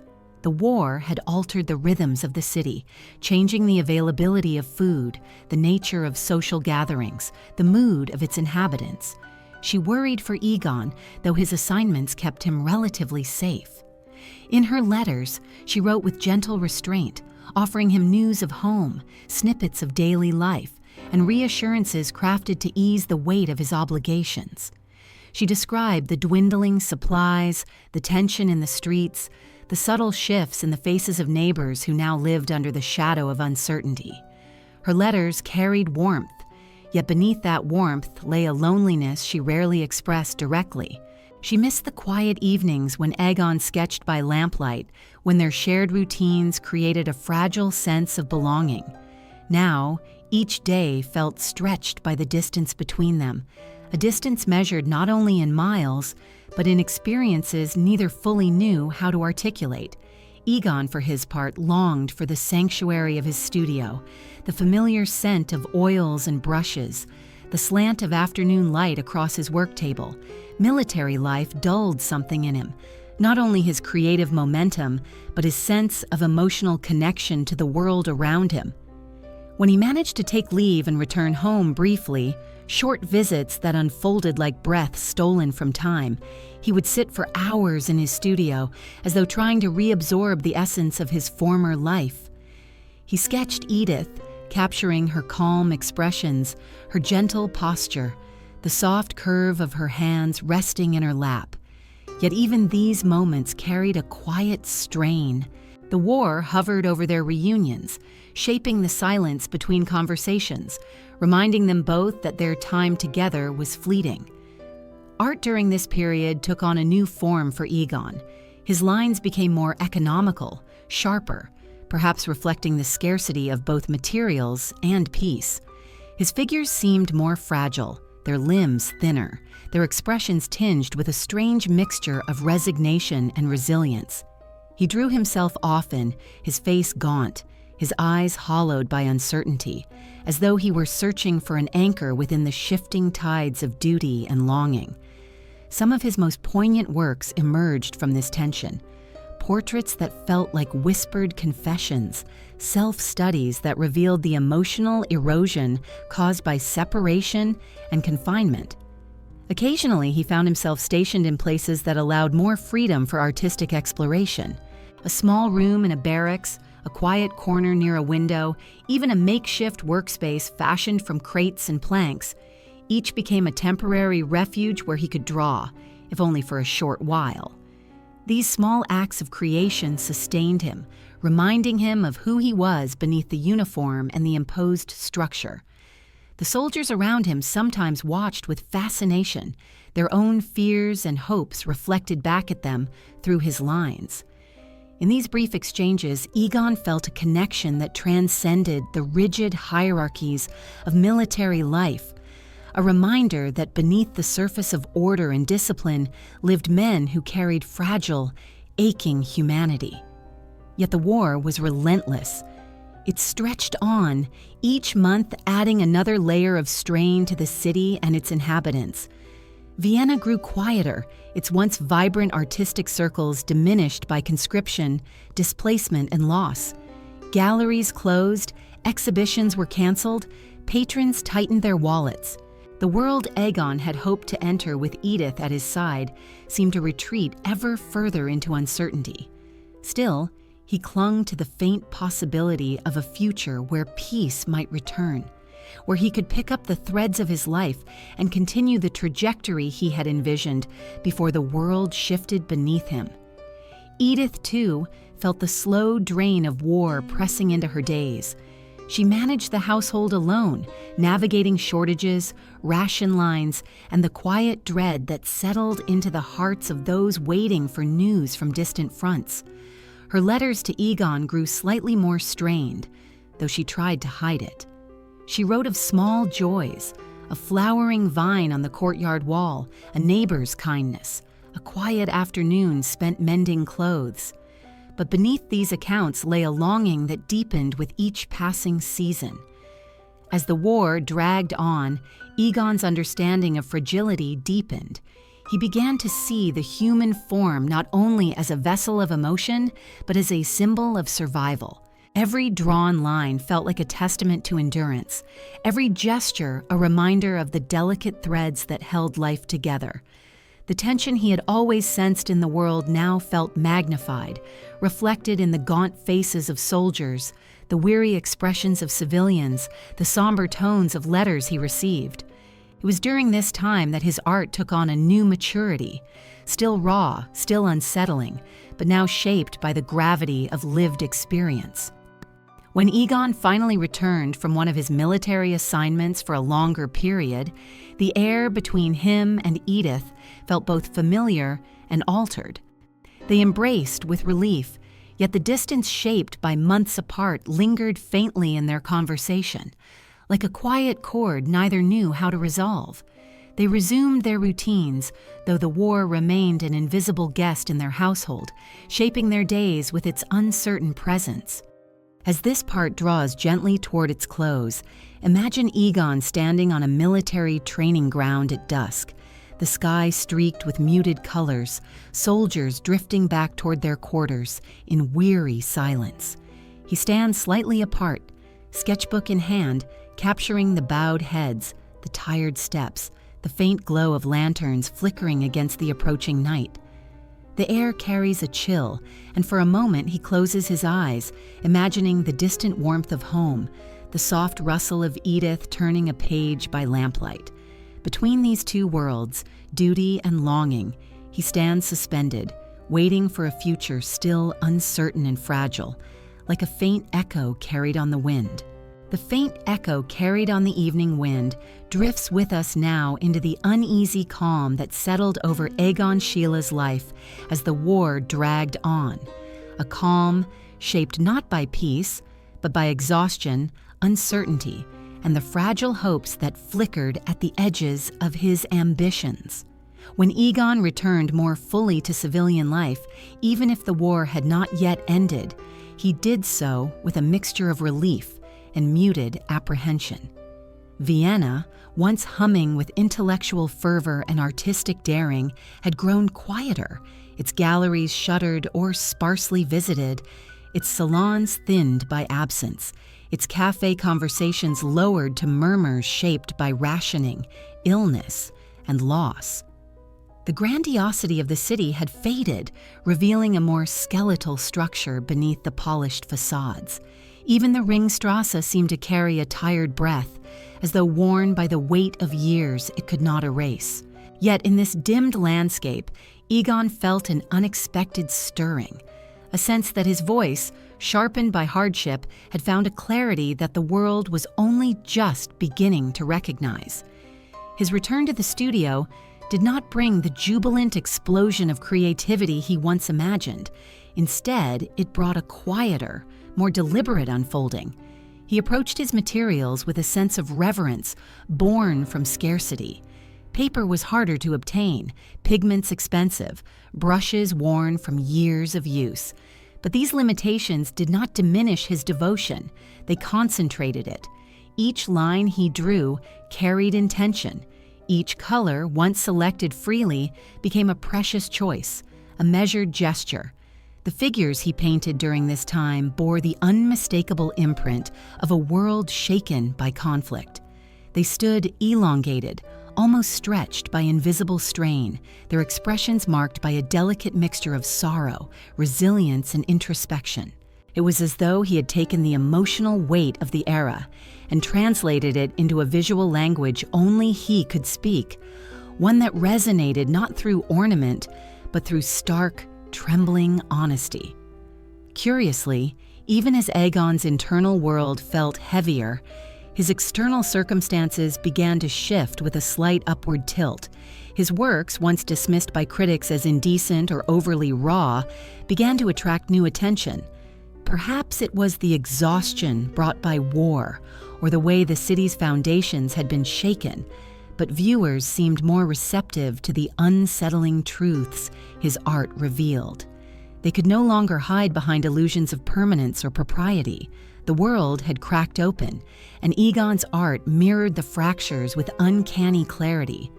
Patrons who had once kept their distance now approached him with curiosity, wanting to understand the mind that had dared to confront vulnerability long before the rest of society acknowledged its own.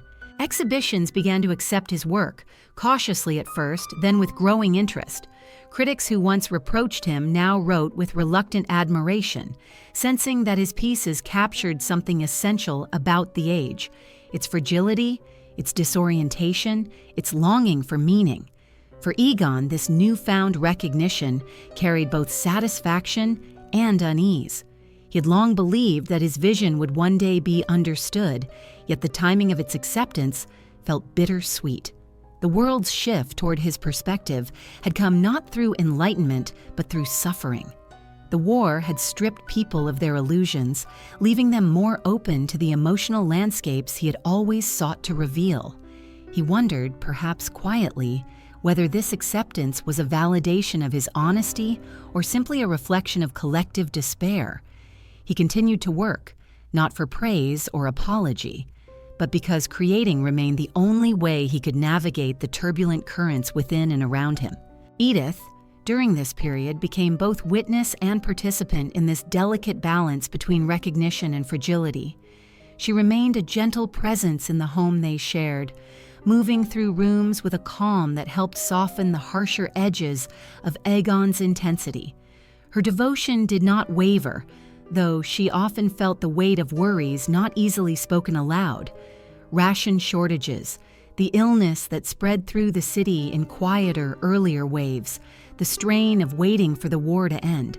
She supported Egon's work with quiet pride, even when she did not fully understand the emotional depths his pieces explored. Yet she sensed that this phase of his artistic journey, this slow rise toward wider acceptance, carried its own burdens. Attention brought expectation, expectation brought pressure, and pressure brought a new kind of distance between them. Their marriage, though gentle, was marked by currents that neither of them fully grasped. Egon, absorbed in his work, often drifted into periods of intense concentration, emerging from them with a mixture of exhilaration and exhaustion. Edith, though understanding, sometimes longed for more of his presence, for moments when he would step away from his canvases and return to the shared life they were meant to build. She watched him with a mixture of admiration and quiet sorrow, aware of how deeply he lived within his own inner landscapes.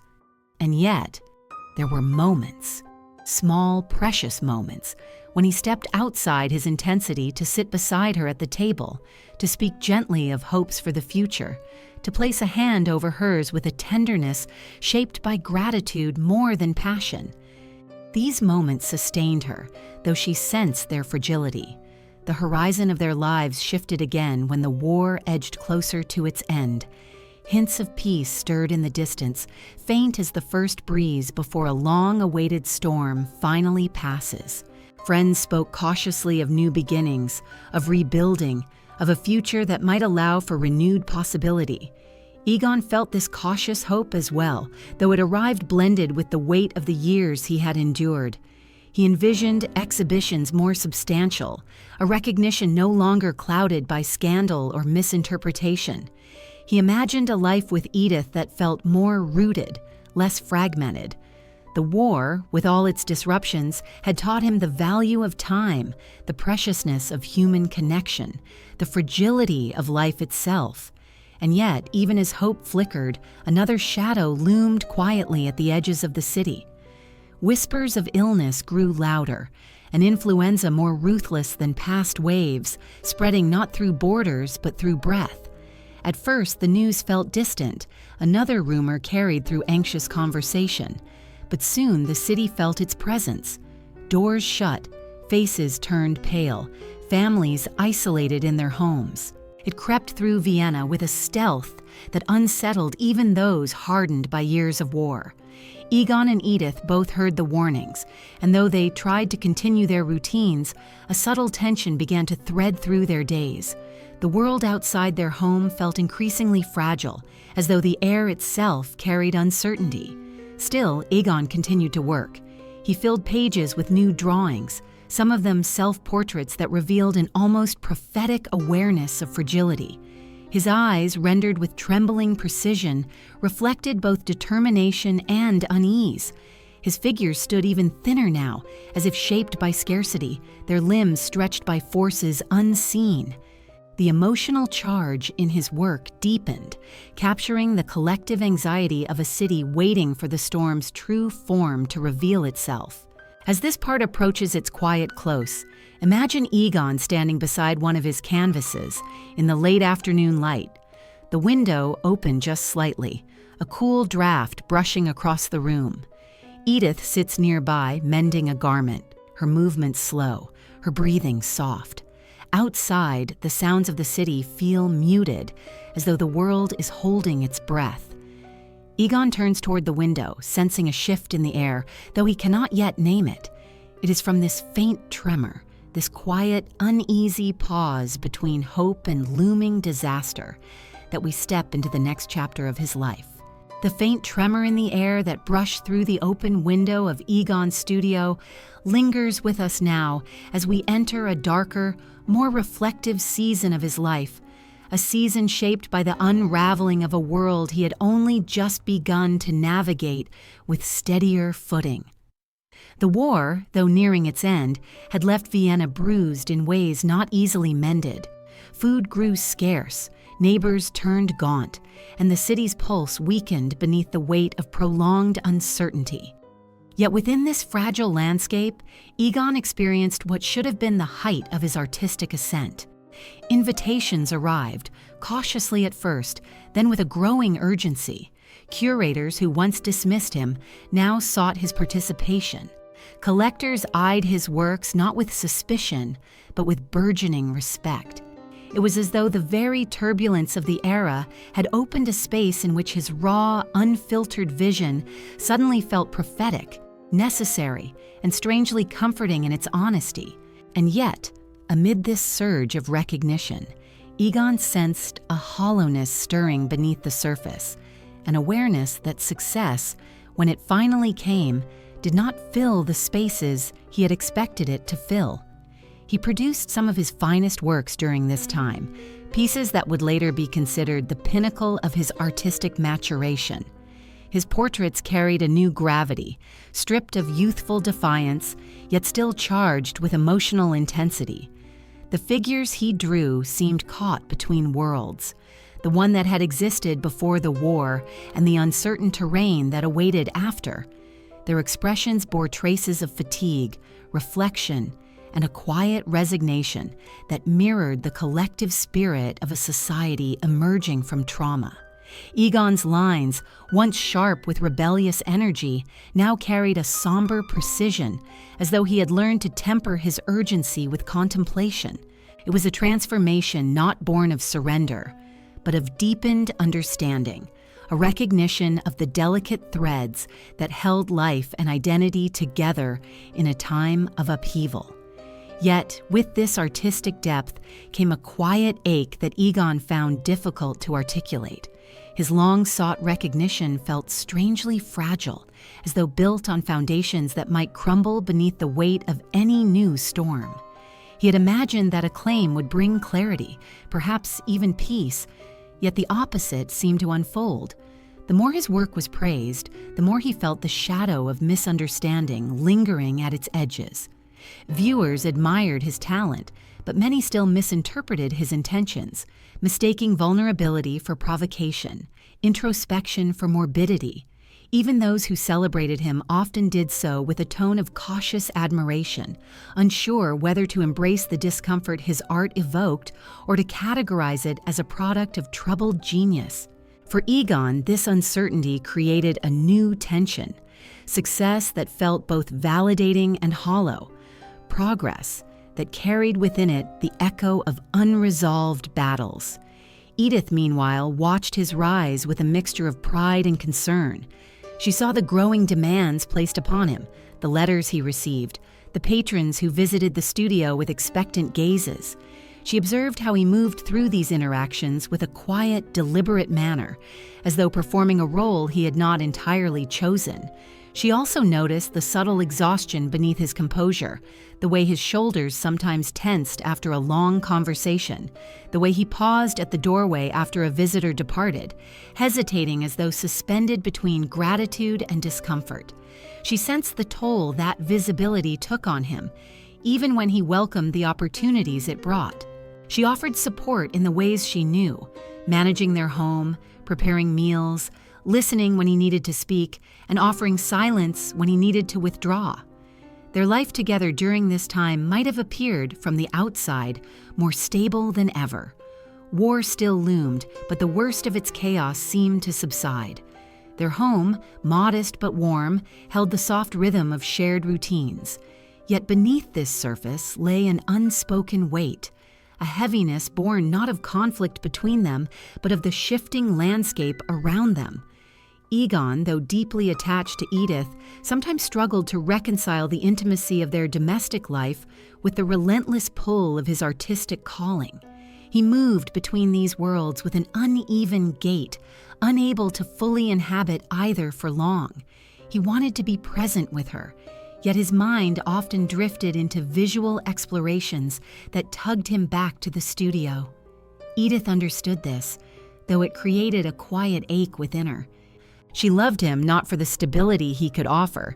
She knew he had little of that to give, but for the sincerity of his inner life, even when it manifested in ways that left her feeling outside its deeper currents. The city, too, seemed caught in its own balancing act. Vienna's cultural institutions were slowly reopening, yet the vibrancy that once defined them felt muted. Galleries displayed works with cautious optimism, but audiences were smaller, more subdued, their faces marked by years of rationing and loss. Conversations that once flowed freely about art and philosophy now carried a faint note of fatigue. The world had changed, and with it the lens through which art was viewed. Egon sensed this shift keenly. He felt that the society emerging from war was more receptive to honesty, yet also more fragile, more easily overwhelmed. His art, once seen as abrasive, now resonated with a broader, quieter understanding. People recognized in his work the shadows they themselves carried, shadows born from years of uncertainty, longing, and quiet despair. Yet even amid this growing recognition, Egon could not ignore the subtle, persistent hollowing within him. It was not sadness exactly, nor exhaustion, but a fragile emptiness that seemed to gather around moments of stillness. He sometimes paused mid-sketch, sensing it like a tremor in the air, an unspoken question he could not fully grasp. Was it the residue of war's long grip, or the quiet sorrow of a world trying to rebuild itself? Or was it something more personal, a recognition that the life he had fought so fiercely to shape did not align entirely with the contours of his inner self? Edith saw traces of this in him, yet did not press. She knew that some questions reached beyond language, that certain illnesses of the spirit could only be carried, not cured.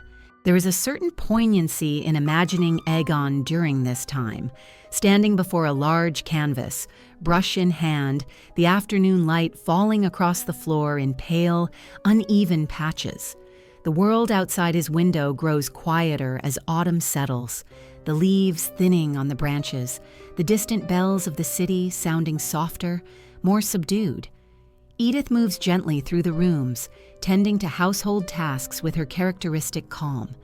The studio is filled with unfinished works, each bearing the unmistakable tension of a moment caught between clarity and dissolution. Egon pauses, his gaze drifting across these pieces, sensing both their power and their incompleteness. He wonders, perhaps, whether he is capturing the truth of the world or merely reflecting the shadows within himself. The closer the war drew to its end, the more the world seemed to waver between hope and fragility. The future, though speckled with possibility, remained uncertain, and Egon himself felt suspended in this liminal space, unsure whether he was approaching a long-awaited dawn or another, deeper shadow.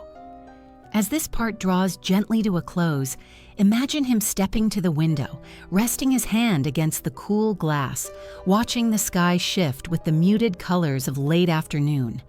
There's a sense that something is coming, neither triumph nor disaster, but a quiet, irrevocable turn. It is in this suspended breath, this delicate tension between ascent and decline, that we move toward the next chapter of his life. The muted colors of late afternoon outside Egon's window deepen into autumn's darker shades as we move into one of the most fragile passages of his life, a quiet descent marked not by public scandal or artistic struggle, but by the slow, almost imperceptible encroachment of illness upon the home he shared with Edith. The Great War had finally loosened its grip, leaving Vienna exhausted and trembling. Streets once animated by bustling cafes and lively debates had grown subdued, lined with faces drawn by years of fear, grief, and scarcity. Yet beneath this collective weariness, another threat drifted through the city's air, silent and uninvited. The influenza that moved like a shadow from house to house, sparing few and offering even fewer explanations. At first, its presence felt like another rumor in a world already saturated with uncertainty. But soon, its effects became unmistakably real, carried in whispers through stairwells, in hurried footfalls outside shuttered homes, in the pale faces of neighbors glimpsed briefly before doors closed again. For Egon and Edith, the illness entered their lives quietly without ceremony. There was no single moment they could point to, no clear boundary between the time before and the time after. Instead, it arrived as a subtle shift, a weariness in Edith's step, a faint paleness beneath her usually serene expression, a tremor in her voice that she herself perhaps did not notice. At first, Egon dismissed these signs as exhaustion brought on by the long, taxing years of war and the strain of maintaining a household under increasingly difficult conditions. He urged her to rest, to sit by the window and breathe the cool autumn air, to let him handle the chores she usually carried with quiet diligence. But rest did not restore her strength. Each day, her movements grew slower, her face more drawn, her breathing more labored. A new heaviness settled into the small rooms of their home, as though the walls themselves could sense a threat gathering just beyond the threshold. Edith, ever gentle, attempted to reassure him. She insisted it was merely a seasonal ailment, a passing fever. She did not wish to burden him, especially not now, when his work was finally gaining the recognition he had long been denied. She wanted to believe her own reassurances, to imagine that a few days of quiet, a warm blanket, and herbal tea would restore her to the calm vitality she had always carried. But the influenza that descended upon Vienna was not a passing visitor. It was relentless, swift, and merciless. By the time they recognized its true nature, it had already rooted itself deeply within her. Egon watched her decline with a helplessness that tightened around his chest like a vice. He had endured scandal, imprisonment, and the upheaval of war, but nothing had prepared him for the slow unraveling of someone whose presence had offered him stability through the most uncertain of years. He moved through their home with trembling care, arranging pillows, adjusting blankets, cooling her forehead with damp cloths, whispering soft words he hoped might ease her discomfort. His hands, so practiced in capturing the vulnerabilities of others on paper, now found themselves clinging to the fragile warmth of Edith's skin, trying to memorize the presence he could feel slipping away. The world outside continued its quiet collapse as illness spread through the city. Neighbors whispered that the hospitals were overflowing, that doctors were overwhelmed, that even the strong were falling within days. The air felt charged with dread, as though every breath carried both life and threat. Egon, desperate for guidance, sought help but found only sympathetic shrugs and warnings. The city's resources were stretched thin. The influenza showed no preference for age, wealth, or reputation. It moved silently, indiscriminately, leaving grief in its wake. Within their dim apartment, the days blurred together, marked only by the waxing and waning of Edith's breaths. Egon tended to her with unwavering devotion, though exhaustion crept into his own body, fueled by sleepless nights and the gnawing fear of loss. He noticed the faint tremors in his own hands, the growing heaviness behind his eyes, yet refused to rest. His world had narrowed to the small radius around her bedside, the table with the medicine glass, the basin of water, the window that offered a faint, indifferent light. He scarcely touched his pencils or brushes, though occasionally, in moments of unbearable helplessness, he sketched her. Not as a model, but as a beloved figure whose face he could not bear to lose, even as it grew thinner beneath his gaze. Edith's voice grew faint, her words fragmented and breathless. She tried to reassure him even as she weakened, her eyes holding a mixture of fear and acceptance that tore at him more deeply than any criticism or imprisonment ever had. She reached for his hand often, as though anchoring herself to the life that was slipping from her grasp. Egon, sensing the gathering darkness, whispered promises, some that he believed, others he wished he could believe. He told her she would recover, that they would walk again in the gardens near the river, that he would paint her in the morning light once more. She listened with a faint smile, though her eyes betrayed a quiet knowing. The moment of her passing did not arrive with violence. It came softly, like a candle flame shrinking into stillness. Egon was beside her, holding her hand, when her breathing slowed, then stilled. The silence that followed was immense, pressing into every corner of the room, filling the air with a weight that felt unbearable in its finality. He did not cry at first. Instead, he sat in stunned stillness, his fingers still wrapped around her cooling hand, as though refusing to accept that the life he had touched so tenderly could be extinguished so completely. The room, once shaped by their shared routines and quiet conversations, now felt cavernous, its shadows deeper and more unforgiving. For Egon, grief did not arrive as a single wave, but as a relentless tide. He moved through their home like a ghost, each object reminding him of her sewing basket, her chair by the window, the unfinished embroidery she had left draped across her lap only days before. He felt her absence as a physical ache, one that hollowed his chest and blurred his thoughts. And as the influenza tightened its hold on Vienna, he too felt its cold breath drawing near. Perhaps it began as a fever, a trembling in his limbs, a heaviness behind the eyes. The same symptoms he had watched unfold in Edith. He tried to ignore them at first, convincing himself that it was exhaustion, grief, or the strain of sleepless nights. But the illness did not relent. It spread through his body with a speed that left him breathless. Soon, the very act of standing became an effort. His hands, once steady with passionate intent, now shook as he reached for objects. His vision blurred at the edges. He felt himself slipping into the same quiet descent he had witnessed in Edith, though now he had no one to hold his hand, no gentle voice to comfort him. Yet even in these final days, weakened and fevered, Egon reached for his pencils. He sketched not out of ambition, but out of a profound need to hold on to something true. He drew figures marked by sorrow, by fragility, by the stark awareness of life's impermanence. His final works bore an eerie glow, as though illuminated from within by the flame of a soul approaching its final flicker. As this part closes, imagine Egon sitting in the quiet room where Edith once breathed beside him, his own breaths shallow, his vision dimming.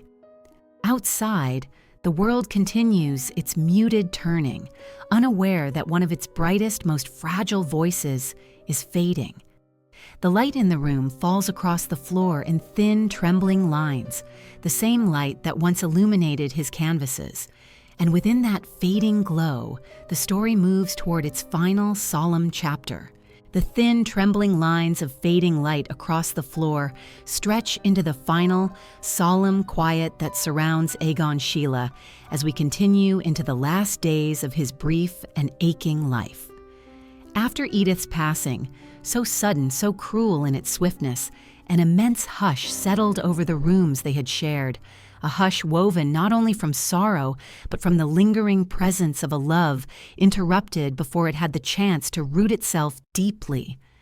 In the hours following her death, Egon moved through the apartment in a state of stunned disbelief, his grief too raw to articulate, too overwhelming to express in tears or words. He paused often in doorways, his hand resting on the frame as if expecting to hear her familiar footsteps or the soft rustle of her dress. But there was only silence, deep and expansive, pressing against him with a weight that threatened to crush whatever remained of his strength. And into that silence, the illness crept further into his bones. At first, he refused to acknowledge what he already knew. His breath came shorter each day, and he felt faint even when sitting. Fever burned behind his eyes, and each swallow carried a sharp pain, but he convinced himself it was exhaustion, a grief so profound it must surely manifest in the body. He tried to stand, to move toward the easel, to reach for the familiar comfort of charcoal and paper. But his limbs felt as though filled with sand, his muscles trembling under the smallest strain. He sank into chairs he had once occupied with restless energy, now unable to summon the force required to rise again without gripping the armrests. Still, he resisted naming the truth. To do so would be to accept that the same invisible shadow that had taken Edith now reached toward him with cold hands. But illness has a way of stripping away denial. Each hour made his weakness more visible. Friends who came to check on him saw his pallor, the sheen of fever on his forehead, the unfocused haze in his eyes. They spoke softly, offering what comfort they could, though their voices carried a tremor they tried to hide. They brought broth, damp cloths, whispered words of reassurance, yet beneath these gestures lay a deeper fear. Fear not only for Egon, but for a world losing its brightest lights to an illness it could not understand. They lingered by his bedside longer than necessary, reluctant to leave but unable to stay. Some clutched his hand briefly before turning away, their faces pale as they stepped back into the sickened city. Others stood silently at the door, their expressions marked by helplessness, unsure how to ease the sorrow that filled the room. In moments of clarity, Egon asked for paper. Even as his hand shook, even as each breath cost him effort, he reached for the only language he had ever trusted. His final sketches, rapid, trembling, haunted, revealed a mind still searching for truth, even as his body faltered. The lines were thinner than before, the gestures more fragile. The figures he drew appeared suspended between this world and another, their limbs elongated as though stretched by forces unseen. Some believed later that these drawings carried a prophetic quality, that Egon, in his fevered state, glimpsed something beyond mortality. But perhaps they simply reflected the clarity that arises when one stands face to face with the end. His self-portrait from these days, eyes wide, hollowed by fever yet burning with unspoken reflections, remains one of the most startling images left behind by any artist confronting death with such immediacy. Despite his weakness, Egon's thoughts drifted often to Edith. He spoke her name softly at times, the sound barely audible. In the haze of fever, he seemed to see her moving through the room, her gentle presence lingering like a memory made almost tangible. Those who sat beside him wondered whether he saw her as he had seen his models, as an image to be understood, drawn, interpreted, or whether, in these last moments, he simply longed for the warmth of a life interrupted too abruptly. There was a tenderness in the way he whispered, a tone shaped by longing rather than despair, as though calling to her across a narrow distance he would soon cross himself. Outside the apartment, the world moved with the strange detachment of a city overwhelmed by loss. Carriages carried bodies to makeshift cemeteries. The streets, once filled with idle conversations and the clatter of footsteps, now held only the sound of hurried movements and anxious murmurs. Families hung black cloths from their windows, signaling mourning to neighbors already burdened with grief. News of deaths arrived like unrelenting waves. Artists, soldiers, mothers, children, the elderly, the young. The influenza spared no one. And among these losses, Egon Schiele's decline came to feel both deeply personal and tragically inevitable to those who knew him.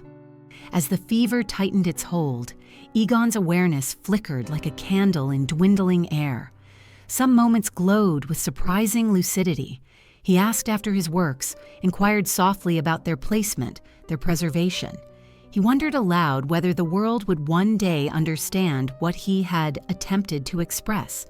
He seemed to drift between reflection and rest, his voice faint but steady. In other moments, he slipped into silence, eyes unfocused, breath shallow, his body trembling under the weight of the illness. It was in one of those quieter intervals, neither fully lucid nor fully lost to fever, that he whispered words which would later be retold many times. "The war is over and I must leave. I must." These words, spoken softly, carried a strange mixture of resignation and clarity, as though he recognized that his path was nearing its end, shaped not by scandal or misunderstanding, but by the inevitable frailty of life. Friends who visited in those final hours often stepped back into the hallway with tears in their eyes, murmuring that Egon seemed both present and distant, his gaze fixed on something beyond the confines of the room. They felt the shift not only in his breathing but in the atmosphere around him, a stillness settling like a final curtain being drawn. He no longer asked for paper or pencil. His hands, once so expressive, now lay quietly at his sides. The fever had emptied him of strength, yet his face, even in its gauntness, held a strange peace, as though he sensed Edith near him. Some believed he saw her in those last moments, standing beside him not as a memory, but as a quiet presence, ready to guide him across the threshold. Whether or not that was true, there was something undeniably tender in the expression that softened his features as his breaths grew slower. On the 31st day of October, in the year 1918, Egon Schiele's life flickered and went still. He died at the age of 28, an age when many artists are only beginning to glimpse the outlines of their creative identity. The silence that followed his final breath felt deep and immense, filling not only the room but the hearts of those who had watched his rise, faltering and brilliant, through the turbulent years of a world at war. As this part closes, picture the quiet room where Egon and Edith had shared their last days. 2 chairs by the window, a folded blanket resting where her head once lay, a sketchbook left open on the table, its final page bearing the trembling outline of a figure reaching towards something just out of frame. The light outside has dimmed, settling into the muted glow of late evening, and within that fading light, the world prepares to step into the silence that follows the passing of a life both fragile and unforgettable. The fading glow of late evening that settled over the quiet room where Egon Schiele drew his final breath stretches now into the stillness that followed, a stillness so profound that the air itself seemed reluctant to move. After the fever claimed him, the apartment, already hollowed by Edith's absence, became a place suspended outside ordinary time. The clocks remained on the walls, but their gentle ticking felt muted, as though respectful of the silence now occupying the space between their 2 lives. The chairs where they had sat, the table where his last sketches lay, the brushes in their jars, all appeared frozen, waiting for a presence that would never return. The world outside continued with its muted chaos, yet inside these rooms, the atmosphere became a fragile archive of everything left unfinished, everything unsaid, everything that once breathed with the warmth of 2 souls now gone. For days after his passing, the apartment became a kind of shrine, though not in the ceremonial sense. Friends and acquaintances entered with quiet steps, careful not to disturb the delicate arrangement of objects that had been shaped by Egon's final weeks.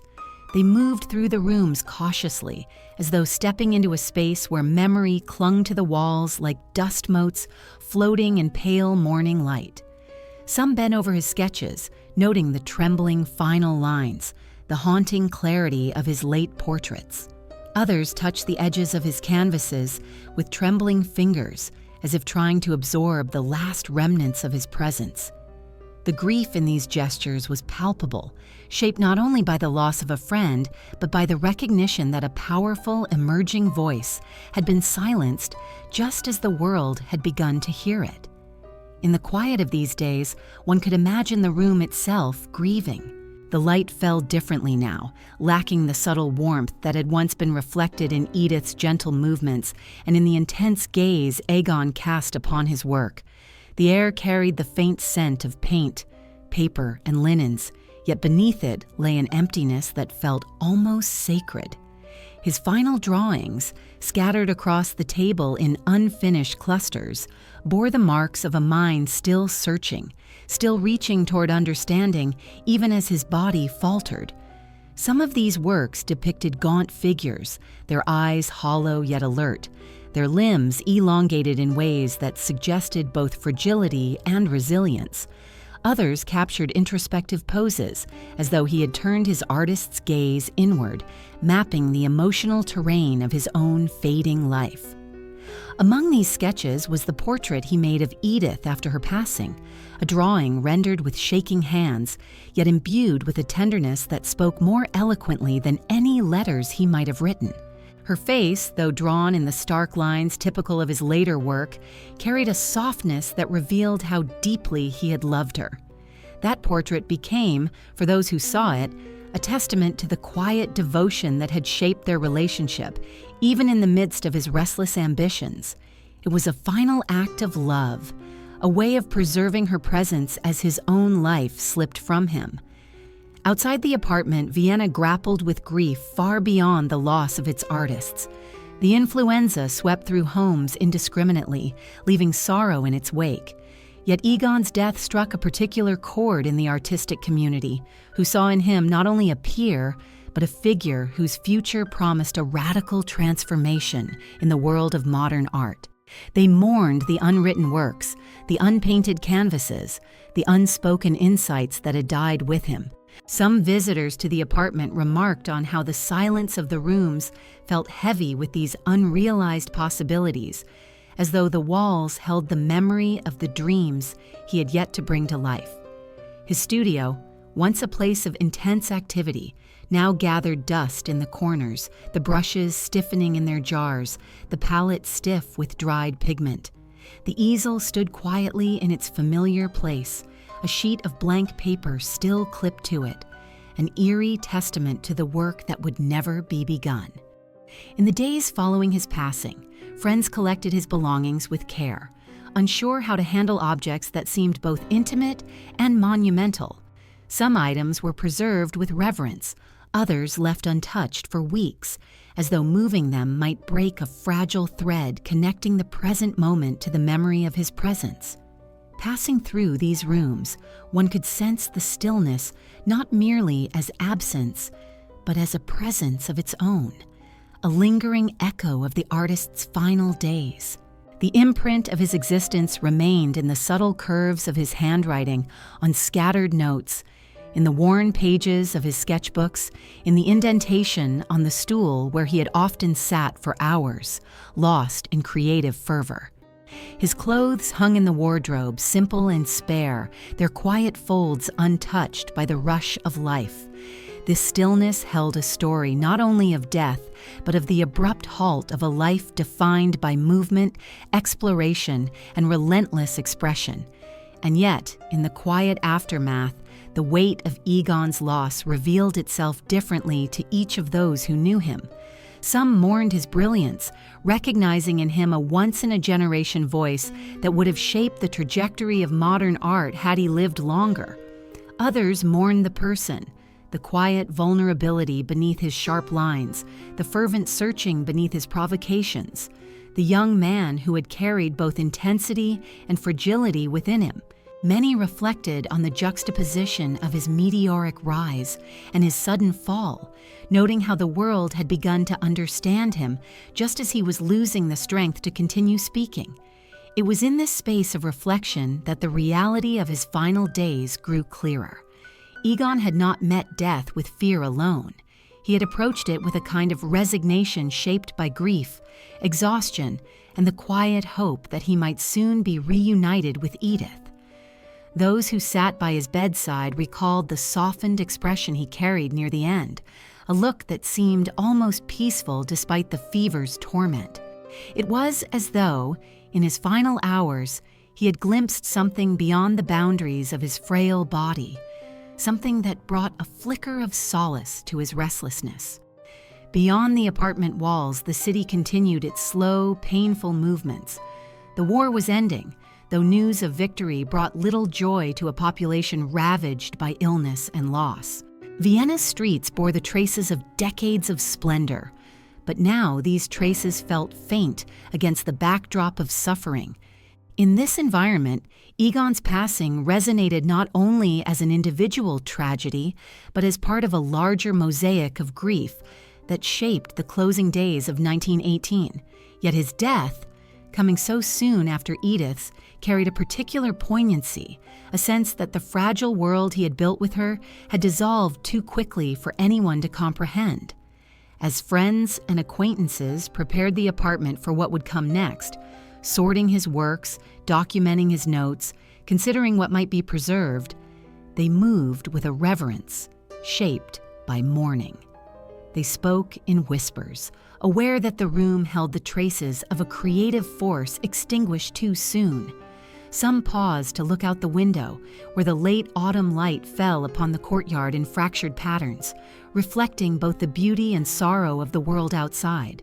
And as we leave this space behind, following the gentle unraveling of days after Egon's passing, imagine the quiet room returning to silence once more, the linens folded, the brushes untouched, the final sketch resting on the table with its trembling lines, the air heavy with stillness.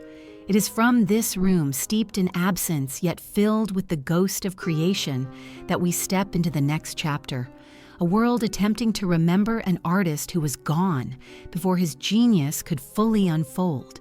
The quiet room returning to silence becomes the doorway through which we step into the uncertain years that followed Egon Schiele's passing, years in which Vienna struggled to gather its fractured self, while the memory of the young artist lingered in the minds of those who had glimpsed his brilliance.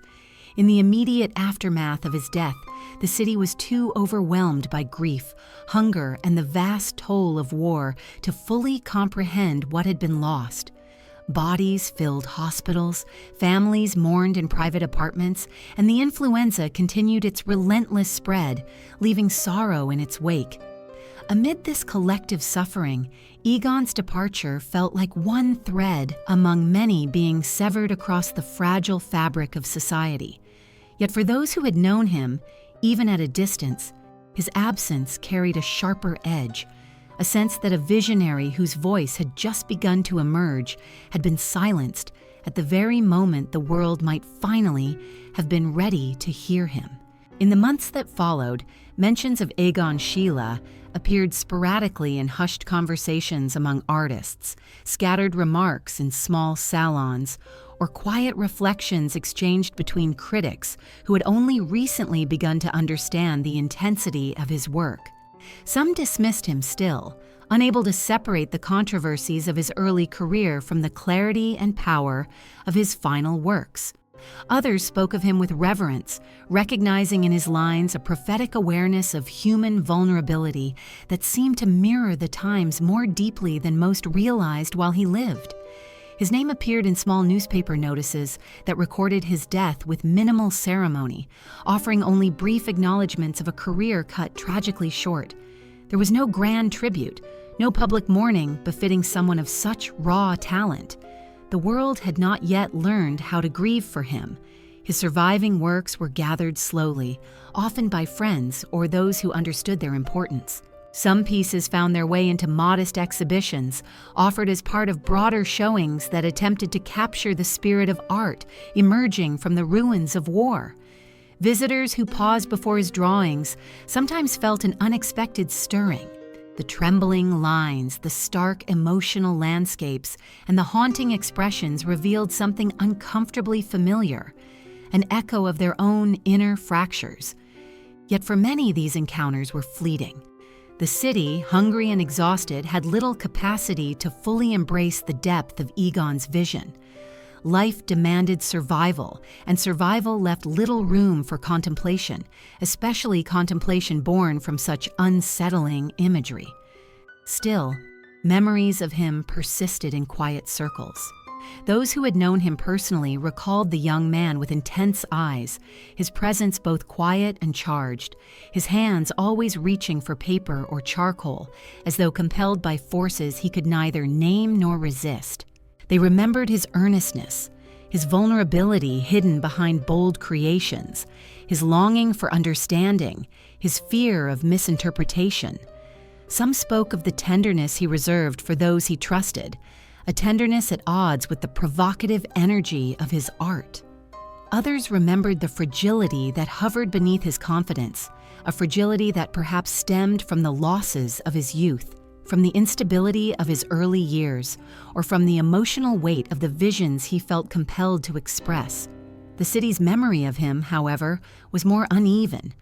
Many still recalled the accusations of impropriety, the scandal that had once clung to his name, the brief imprisonment that had cast a long shadow over his reputation.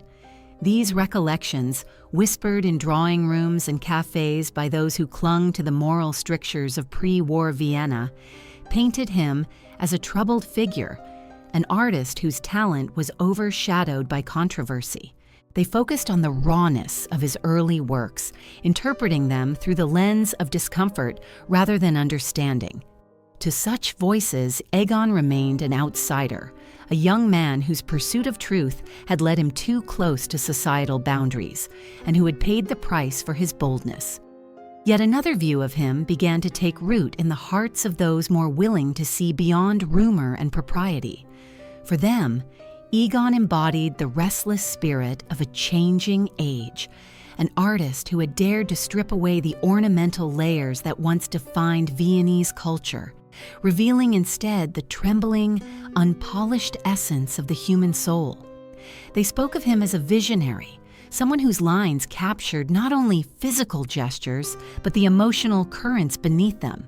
They felt that his early struggles, his scandals, his imprisonment, and his untimely death formed a narrative not of moral failure, but of a society unprepared to face the truths he illuminated. As Vienna slowly recovered from the wounds of war and illness, small exhibitions began to include his works with greater frequency. In these spaces, dimly lit rooms where viewers moved in quiet contemplation, Egon's art found a new audience. Some paused in front of his portraits, struck by the directness of the gazes staring back at them. Others lingered over his drawings of twisted figures, sensing in their contorted postures a resonance with their own emotional turmoil. Slowly, the narrative surrounding him began to shift. The conversations grew more thoughtful, more attentive, less clouded by scandal. His works were no longer seen merely as provocations, but as reflections of the human condition in a world that had undergone profound and painful transformation. Still, misunderstandings persisted. The rawness of his lines, the vulnerability laid bare in his subjects, the starkness with which he confronted the body and spirit, all these elements continued to unsettle viewers. Some believed he had sought only to shock, unable to see the tenderness underlying his explorations. Others viewed his work as a lament, a dark commentary on the fragility of existence. Perhaps they were not entirely wrong, though such interpretations captured only fragments of a deeper truth.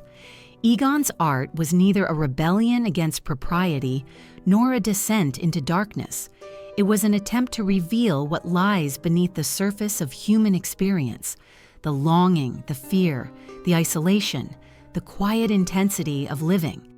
Friends who preserved his work struggled at times to articulate what made his art so compelling. They spoke of his ability to see emotional currents where others saw only posture, to capture fleeting expressions with startling precision, to transform vulnerability into something universal. They remembered how deeply he felt the weight of the world, how often he wrestled with the tension between exposure and protection. In their recollections, Egon emerged not as a figure of scandal, but as an artist who carried the burden of emotional truth with a sensitivity that ultimately overwhelmed him. The world, however, forgets slowly. It would take years. Long after the influenza had faded, long after the war had become memory, long after the people who had known him personally had aged, for Egon's work to be recognized widely for its brilliance. In the immediate aftermath, he remained a figure caught between admiration and suspicion, between understanding and misinterpretation. Vienna, unsure of how to remember him, allowed his legacy to drift on the margins, carried by those who refused to let his voice fade entirely. As we leave these early years of reflection and misunderstanding behind, imagine a quiet gallery space, its walls bare except for a single Schiele drawing pinned beneath soft lamplight. A visitor stands before it, absorbing the tension in the lines, sensing the presence of the young artist who once poured his soul onto paper. The room is silent, the city outside still wounded but beginning to stir with new life. And in that small moment, Egon lives again, not in the controversies that once defined him, but in the fragile connection between viewer and line, between memory and truth. It is through this faint but enduring thread that we move into the next chapter of how he would be remembered, reconsidered, and ultimately reclaimed. The faint but enduring thread that allowed Egon Schiele to live again in the quiet corners of galleries becomes the path through which his legacy slowly began to reassemble itself in the minds of those willing to look past the shadows that had followed his name.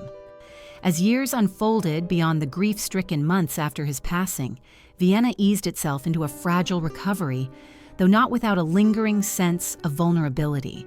The city, once a glittering epicenter of culture and innovation, now resembled a faded tapestry woven from memory, sorrow, and hesitant renewal. Within this shifting landscape, Egon's work remained present, yet not fully understood, kept alive by a handful of unwavering supporters, quietly admired by a few discerning collectors, and cautiously acknowledged by critics who sensed there was something ahead of its time in the sharpness of his vision. And so began the slow, uneven journey of rediscovery, a process shaped as much by changing sensibilities as by the persistence of those who refused to let his voice fall silent. In the early post-war years, exhibitions featuring Egon's work occurred sporadically, often tucked between more prominent displays of established artists whose reputations had survived the cultural turbulence of the previous decade. His drawings and paintings were sometimes placed at the edges of galleries. Interesting, perhaps even intriguing to viewers, but not yet central. People paused before them, uncertain of what they were meant to feel. Some found the works unsettling, their sharp lines and stark emotionality at odds with the soft nostalgia they longed for after years of upheaval. Others felt a quiet pull, sensing in the contorted forms and piercing gazes something that resonated with unspoken fears left behind by war and illness. These early encounters were small, almost private exchanges between a viewer and a work of art that seemed to understand vulnerability in a way few others did. Slowly, a conversation began to take shape, quiet at first, but persistent. Critics who had once dismissed Egon as an undisciplined provocateur now looked again at his works and saw nuances they had previously overlooked. They spoke of the emotional tension captured in the elongated limbs, the honesty in the eyes of his subjects, the strange tenderness embedded within the rawness. They noted how the war had altered the landscape of artistic interpretation, making audiences more receptive to works that confronted fragility rather than glossing over it. In this changing climate, the very qualities that once invited scandal, his unfiltered depictions of the human body, his probing explorations of vulnerability, his refusal to idealize, now felt strangely prophetic, as though he had anticipated the emotional terrain the world would eventually have no choice but to face. Yet for all this, Egon's path to recognition remained uneven. Some circles continued to hold him at arm's length, wary of the controversies that had marked his early years. They clung to the memory of accusations, misunderstandings, and rumors, unsure how to reconcile these with the growing appreciation for his artistic talent. This tension between admiration and suspicion formed a complicated backdrop to his emerging legacy, shaping the way he was spoken about, written about, and remembered. It was not unusual for his works to be described with a mixture of fascination and discomfort, as though viewers felt compelled to acknowledge his genius while still resisting the rawness he revealed. But beyond Vienna, a different conversation began to unfold. As his works traveled to international exhibitions, sometimes modest, sometimes ambitious, they reached audiences less burdened by the social judgments that had once surrounded him. Foreign critics, encountering his art without the weight of local gossip, saw in it a purity of expression that transcended scandal. They praised the emotional honesty, the unique visual language, the daring interpretation of human form. They recognized in Egon the qualities of a modernist thinker, someone who had pushed beyond the boundaries of convention to explore the emotional and psychological depths that would later become central to 20th century art. In these settings, Egon was no longer the young Viennese provocateur.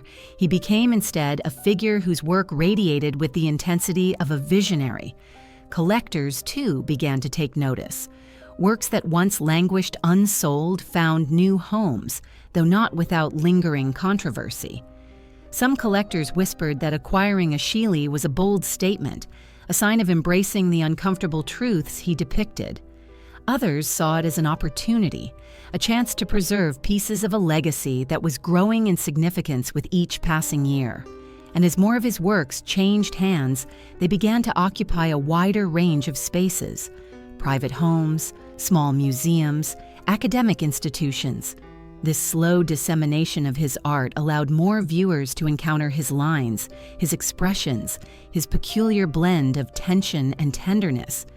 Each new viewer became a potential witness to the emotional insight he had expressed through form, In academic circles, the study of Egon's work took shape gradually, nurtured by scholars who recognized how profoundly he had captured the psychological atmosphere of his era. They wrote essays and delivered lectures that explored his themes of identity, isolation, sensuality, and mortality. They analyzed the evolution of his line, from the early uncertain sketches to the taut, deliberate strokes of his final years.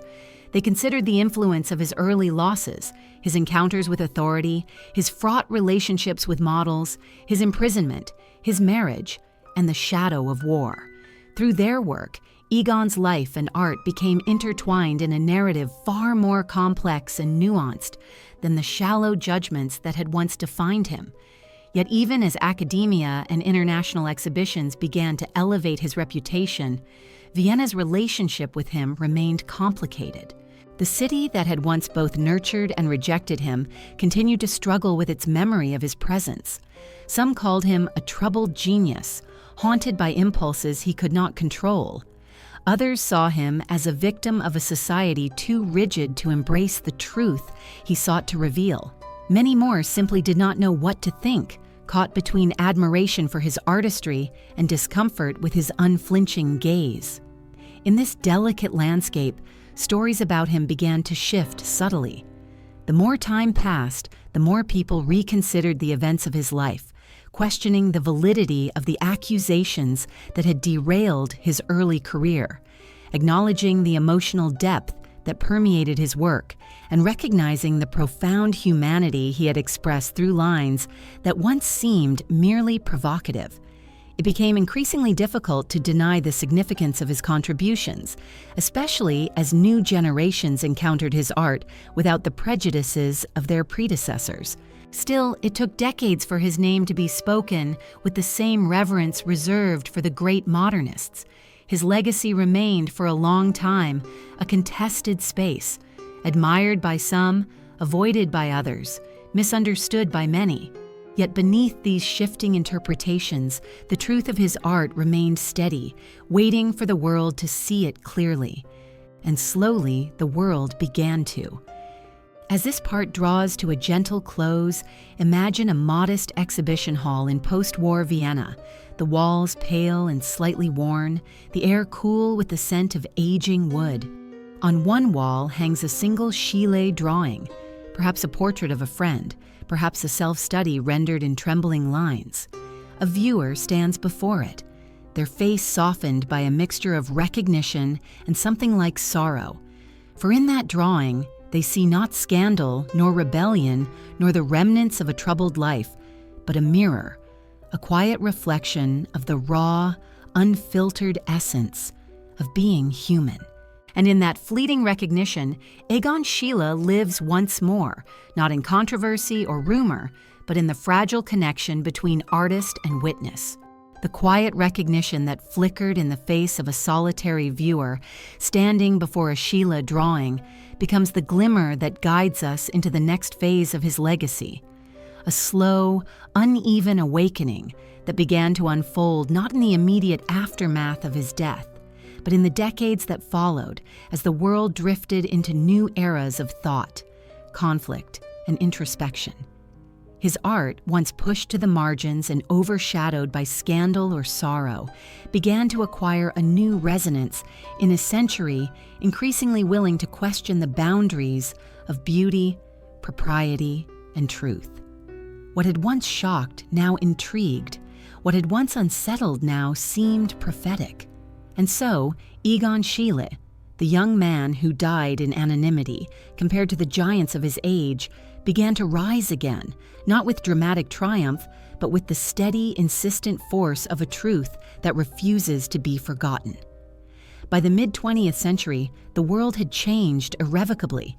New wars had ravaged continents, old empires had collapsed, and societies were forced to confront the fragility of human existence in ways that resonated deeply with the emotional landscapes Egon had captured decades earlier.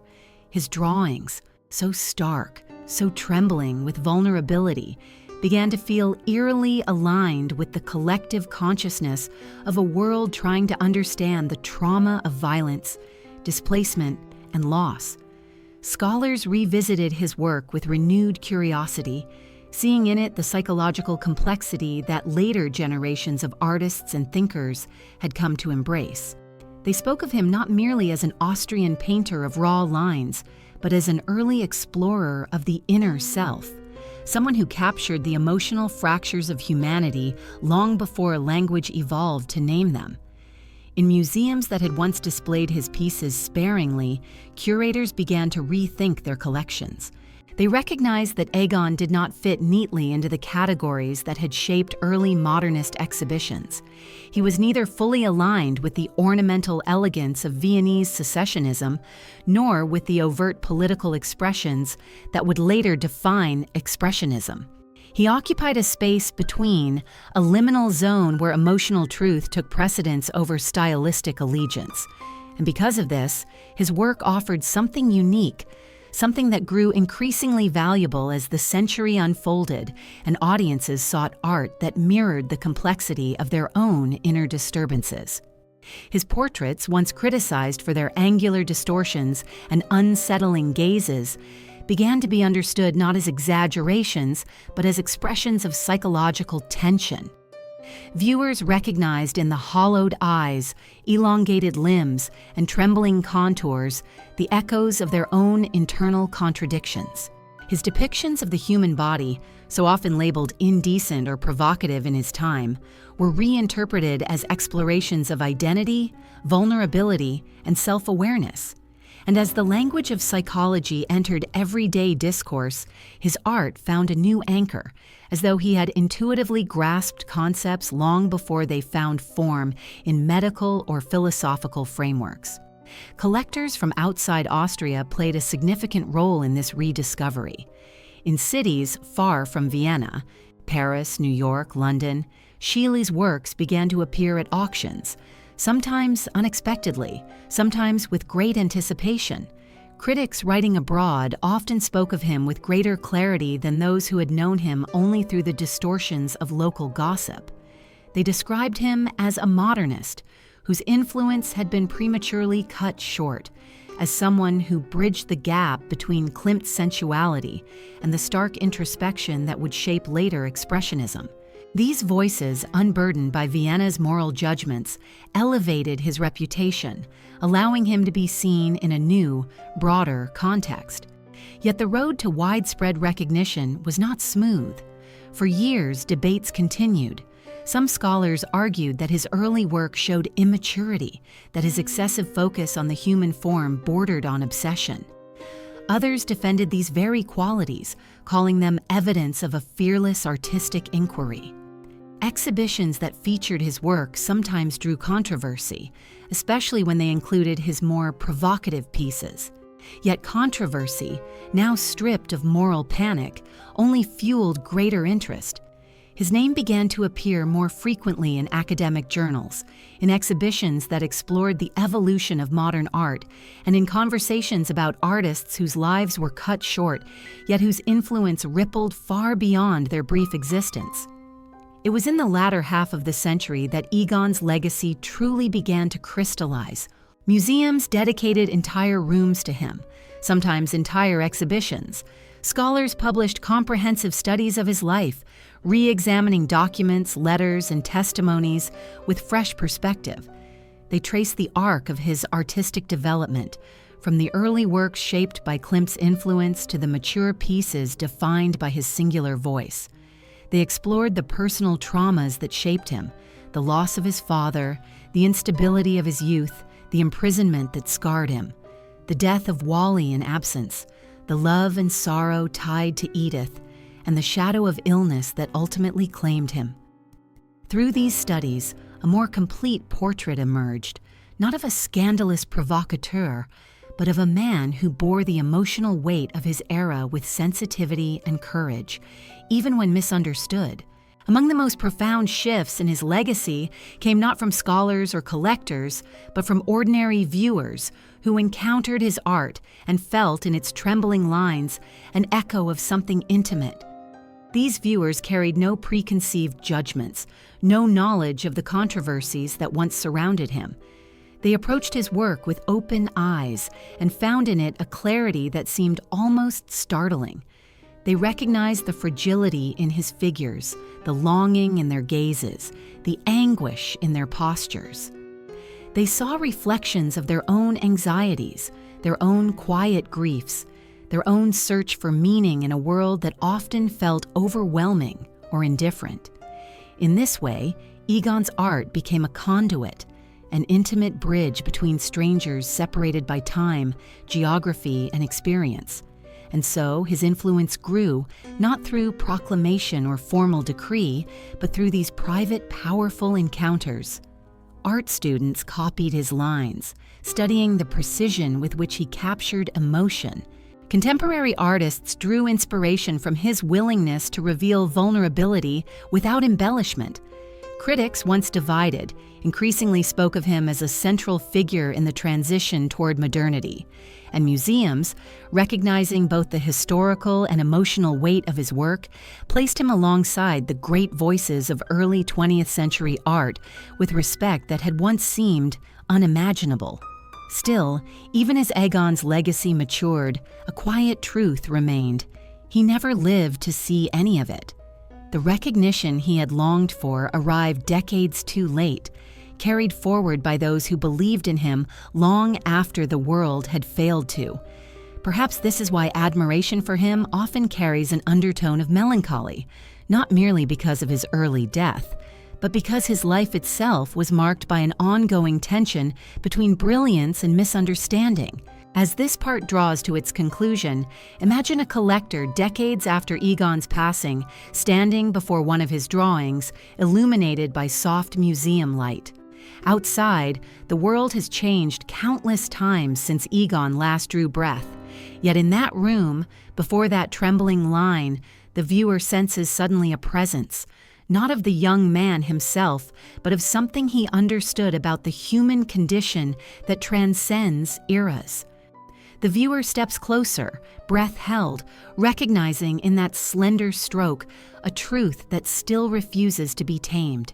It is through this recognition, quiet, personal, and deeply felt, that Egon's legacy continues to unfold, carrying us gently toward the next chapter, where we explore the ways in which the world has remembered him, misremembered him, and sometimes misunderstood the essence of what he offered. The quiet personal recognition of Egon's truth in the trembling lines of a museum drawing becomes the soft threshold through which we enter the final chapter of his story. A reflection not on his life alone, nor on the grief that accompanied his untimely departure, but on the legacy he left behind and the ways in which the world continues to both honor and misunderstand him. For legacy, unlike memory, is never fixed. It shifts with each generation, shaped by new eyes, new interpretations, new fears, and new hopes. And Egon Schiele, whose work once unsettled the delicate sensibilities of a fading empire, has become a figure whose significance is revisited repeatedly, each era uncovering something different, something that echoes with its own particular restlessness. In the many years since his death, Egon's art has grown into a presence that stretches far beyond the confines of his short life, a presence both luminous and shadowed, admired and questioned, invoked with reverence and sometimes spoken of with unease. His name carries with it an aura that resists simplification. Some see him as a radical visionary who redefined the boundaries of modern portraiture. Others regard him as a troubled soul whose work reveals more about his internal turbulence than about the world around him. Still others interpret him as a sensitive chronicler of human vulnerability, someone who captured emotional truths that could not be expressed any other way. And perhaps all these interpretations hold a fragment of what he was, though none alone can encompass the fullness of a life that flickered so briefly, yet so intensely. What remains undeniable is the way his art continues to move people.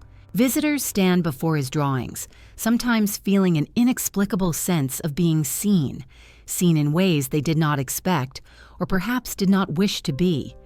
His figures, with their elongated limbs and trembling contours, do not offer comfort. They offer recognition. They reflect the hidden tremors that accompany each life, the quiet longing, the uncertainty, the unspoken fears. They reveal the fragile architecture beneath the facades people construct to navigate the world. And because of this, his art has become a mirror that refuses to flatter. It reveals truth without apology, honesty without embellishment, tenderness without sentimentality. It is this quality, this fearless unveiling of the interior self, that gives his work an enduring relevance. Yet, for all the admiration his work now receives, misunderstandings still cling to his name. Some interpret his depictions of the human form through the lens of scandal, unable to separate his artistic exploration from their own discomfort. They see only provocation where he sought meaning, only exposure where he sought intimacy. Others approach him with an overly romanticized lens, imagining him as a tragic hero whose suffering ennobles his art, as though pain were the sole ingredient in his genius. Both views, in their own ways, diminish the complexity of his vision. Egon did not create from scandal or suffering alone, nor did he pursue beauty for its own sake. He created because he felt compelled to uncover the emotional essence beneath the surface of life, a pursuit that may have felt uncomfortably raw to some, but deeply resonant to others. There is also the tendency in contemporary retellings to frame him as entirely misunderstood in his own time, as though he walked alone amid an uncomprehending world. Yet this is not entirely true. Even during his lifetime, he had supporters, artists, patrons, and fellow visionaries who recognized the power of his work and encouraged him. Klimt, most notably, saw in him a spark that defied convention. Friends who moved in his artistic circle understood the emotional depths he navigated through his work, and even some critics, though hesitant to fully embrace his style, acknowledged the intensity of his vision. His life was not lived solely in opposition. It was also lived in connection, in collaboration, and in shared artistic aspiration. The tragedy lies not in complete isolation, but in the tension between what he offered and what society was prepared to accept. Over time, as societal boundaries shifted and conversations about identity, vulnerability, and the body evolved, Egon's work found a broader, more receptive audience. The rawness that once shocked viewers came to be appreciated for its honesty. The contorted postures once deemed indecent came to be understood as expressions of psychological truth. The eyes that once unsettled became portals through which later generations glimpsed their own internal landscapes. His legacy thus became inseparable from the cultural shifts that allowed his work to be seen not merely as art, but as a form of emotional inquiry. Museums today often present Egon's work alongside that of other early modernists, contextualizing him within a lineage of artists who sought to expose the unspoken tensions of their era. Yet even in these institutional settings, his pieces stand apart. Visitors approach them with a mixture of reverence and hesitation. Children tilt their heads, trying to decipher the strange elegance of the lines. Adults linger, drawn in by something they cannot name, something that feels both familiar and unsettling. His art resists passive observation. It demands engagement, contemplation, and sometimes confrontation.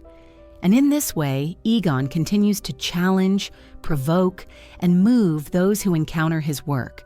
Beyond museums, his influence extends into unexpected spaces. Artists cite him as a source of inspiration for exploring vulnerability. Writers draw parallels between his visual language and the emotional depth of literature that confronts the complexities of the human psyche. Psychologists reference his portrayal of tension and identity. And ordinary viewers, often encountering his work by chance, find themselves lingering before a drawing longer than expected, sensing that something unspoken has been articulated on the page. Yet perhaps the most poignant dimension of Egon's legacy lies in the recognition that the world remembers him imperfectly. There are still myths that oversimplify his life, narratives that focus on scandal over substance, interpretations that impose modern sensibilities upon early 20th century realities. And while such misunderstandings are inevitable in any attempt to encapsulate a life so complex, they also highlight the delicate balance between memory and truth. Egon Schiele belongs not to a single interpretation, but to those who approach his work with openness, those who are willing to encounter the discomfort, the beauty, the fragility, and the raw honesty of his vision. One might imagine, in the quiet of a museum hall, an elderly visitor standing before one of his late self-portraits. The light falls softly across the trembling lines of his figure, illuminating the unmistakable mixture of strength and vulnerability in his gaze. The visitor, leaning slightly on a cane, studies the portrait with a stillness shaped by decades of personal experience. Perhaps they sense in Egon a kindred soul, someone who understood the precariousness of life even at a young age. Or perhaps they simply feel the intimate truth of the image confronting them, a reminder of their own fragility, their own resilience, their own fleeting existence. In that moment, Egon's legacy becomes not a matter of fame or controversy, but a quiet exchange between two human beings, separated by time, yet connected by emotion. It becomes a recognition of the power of art to transcend death, to outlast misunderstanding, to speak across centuries in a language that requires no translation. And as this final part draws to a close, imagine Egon's last unfinished line, the line that trembled beneath his weakening hand, stretching outward, not as an abrupt ending, but as a continuation into the vast unknown. It extends beyond the confines of paper, beyond the boundaries of his short life, reaching toward all who pause long enough to listen. It is a reminder that some truths are not completed in the span of a life, but continue to unfold across the generations that follow. And so we leave his story here, in that quiet space where memory and imagination meet, where art becomes a bridge between the living and the lost, and where Egon Schiele, in all his complexity, continues to whisper his fragile, defiant truth into the long, echoing corridors of time.